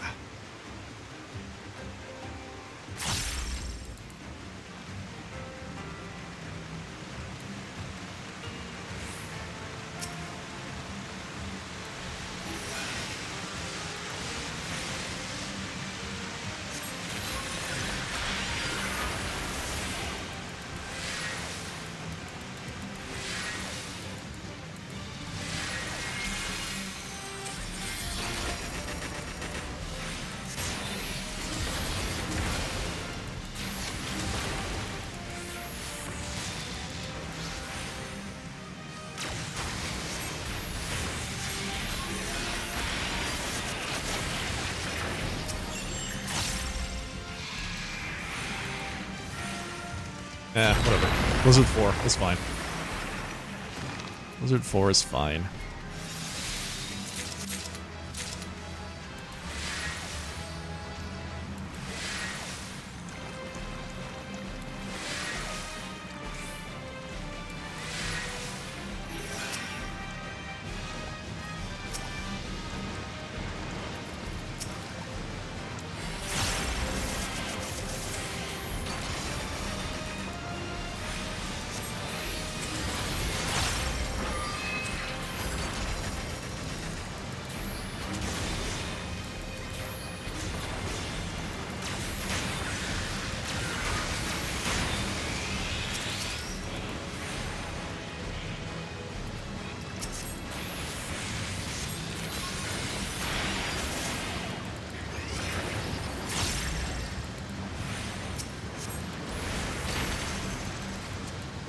Have I played FF 1 to 16? Let me see if I can remember all the ones I've played. I played 1, but not 2 and 3. I played 4, but not 5. 6, 7, 8. Half of 9, but not 10. 11. Half of 12. And not 13. I've been waiting so long. Don't disappoint. I played a fair number of them. Brace yourselves. I don't remember anything about this boss either. Good luck. I bring my all to bear.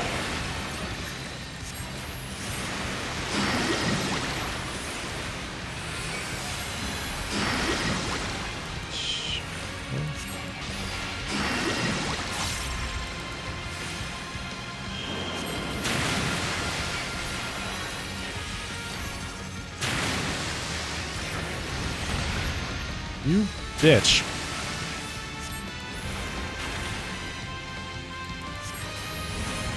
I was going to get my ley lines, you knocked me out of them, you dickhead. Blackest terror.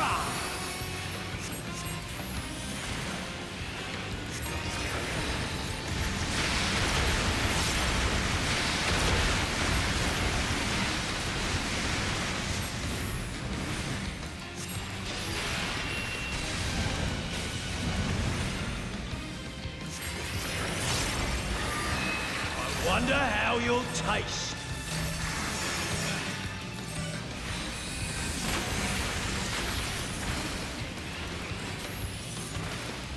That'll just so whet the appetite.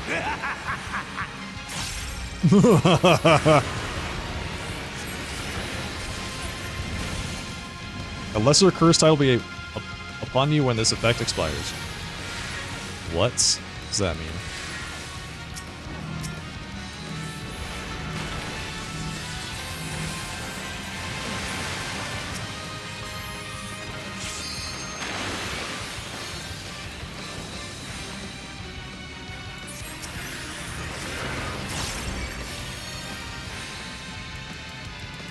No more games.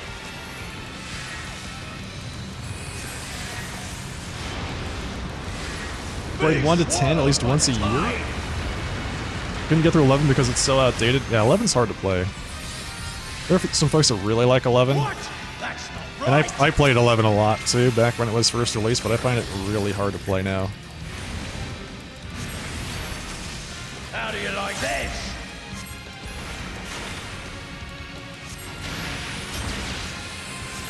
The hell?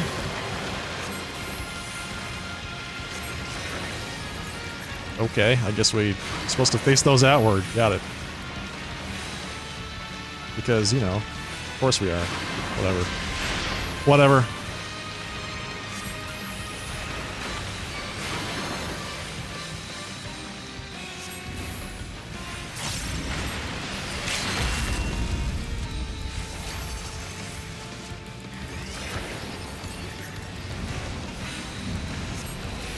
Good, good. A fitting fly.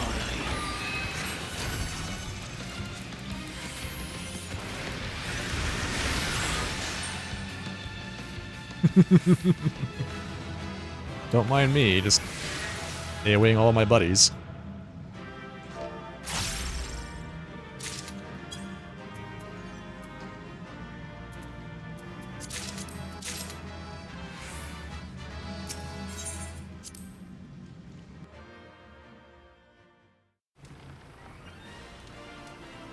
Remember when you asked me to show you my Black Mage rotation? You improved your gameplay 100%. How's it going, by the way, White Hell Days? How's your Black Mage going these days?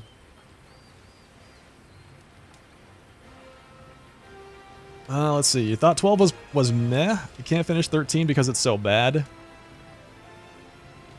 You don't know if you ever finished X2? You caught up on 14. You hated 15. I played 15. I like the combat in 15. I like the characters in 15. But I think the game overall is pretty mediocre.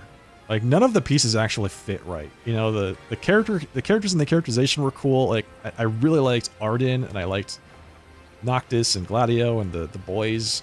I really like them and their relationship to each other. I like the world. Like I said, I like the combat and the way you fought things and cast spells, and the summons were cool.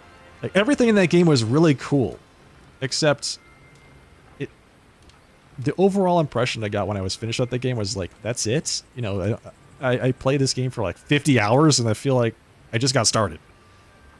It didn't feel cohesive at all. It was just a bunch of, just a bunch of cool things that were just kind of jammed together.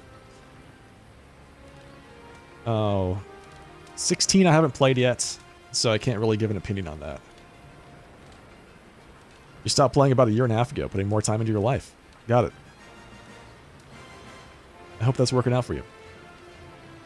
You always find yourself replaying other Final Fantasy games. I haven't replayed a Final Fantasy game in, yeah, who knows, a long time. Long time. I've gotten basically everything I can out of Final Fantasy IV, which is one of my favorites in the series. I've replayed that game back when it was on the Super Nintendo and known as Final Fantasy II. I must have played that game a dozen times, 20 times, something like that. Many, many times. Final Fantasy VI, I played many times. 7, I played many times. 8, I played once.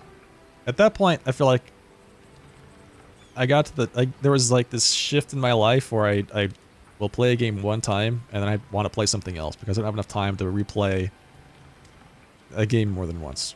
So New Game Plus lost a lot of appeal to me because once I'm done with the game, it's like it's time to move on to something new. I've already seen it. I don't want to do it again. I'm good. Just show me something else. 3, 4, 6, Tactics, and 7. Yeah, Tactics is great. Tactics is great. It's one of those rare games where it feels like an epic. It actually feels like an epic story with tragic characters. You know, I really like that about it. It's that, you know, there's Delita, who gets everything he wants but ends up all alone at the end.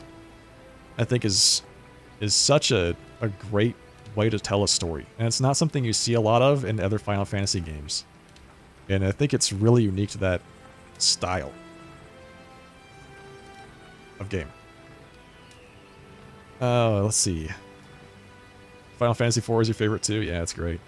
You're waiting for the PC port? Yeah, me too. If you haven't tried it yet, Tactics Ogre is very similar and tells a similar type of story. It's a bit weaker, in my opinion, than Final Fantasy Tactics. The characters are not quite as engaging, not quite as interesting, but it's similar, and it's definitely the same style of game. Triangle Strategy, I haven't tried that either. I don't really know anything about Triangle Strategy.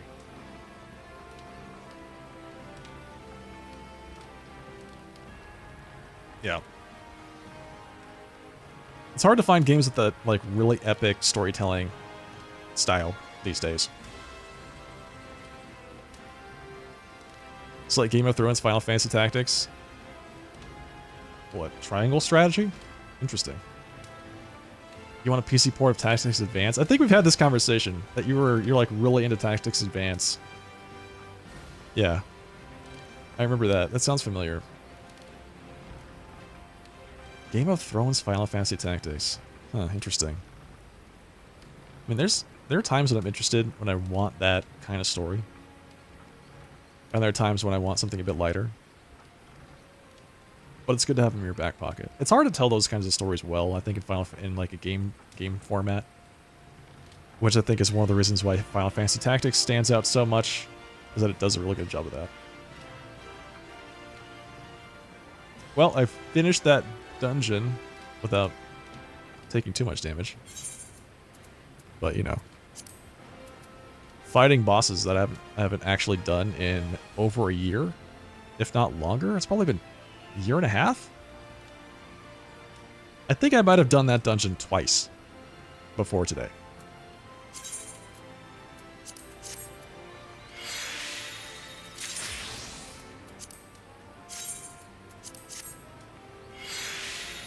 War of the Lions.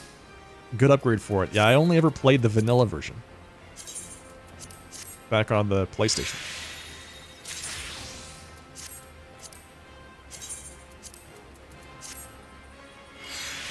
You know, I remember when I was younger and I was playing PlayStation games, thinking to myself, man, you know, I'm playing Final Fantasy Tactics, I'm playing Final Fantasy VII, I'm playing Symphony of the Night, Street Fighter 3 Alpha, I think was also on PlayStation 1.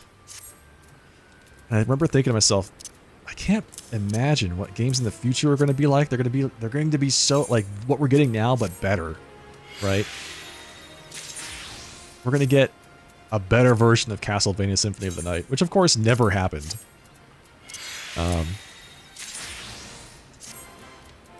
And instead of that, we got a whole generation of this really awkward kind of like 3D generation of games that really tried to be good. Well, there was like a Castlevania 64 game, which was just not great. And I can't help but think, if we had instead invested our time trying to make better games, like in the vein of those classic games on the Super Nintendo and PlayStation, instead of trying to reinvent the whole genre around 3D, when the hardware was obviously not ready for it yet, what that would have looked like. War of the Lions added awesome cutscenes. Nice.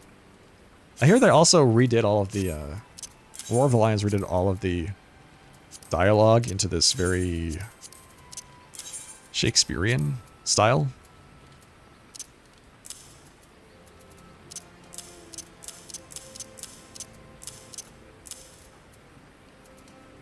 I have 26 tombstones, huh? Almost enough to buy something.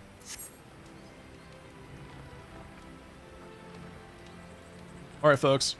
It's 11:30. I'm going to go ahead and get out of here for the night. Thank you so much for joining me for another night of Final Fantasy XIV. I'll be live again tomorrow. So, look forward to it. Please look forward to my next broadcast. I had a great time today. I'm really enjoying myself. And I think half of it is just sitting here and chatting with everybody here about Final Fantasy and cool things like that. Hello. The message you got from Final Fantasy Tactics Advance was the dangers of too much escapism. Yeah, I agree. It was a completely different message from Final Fantasy Tactics, and a completely different setting, I mean, it all took place in Ivalice, obviously, but the characters, like the main character, right? The main character was not at all what I expected. So, anyway. Still a solid game. Still a solid tactics entry. I'll be live again on Tuesday at 7:30 p.m. Pacific time. If you enjoyed what you saw tonight, don't forget to follow the broadcast here on Twitch.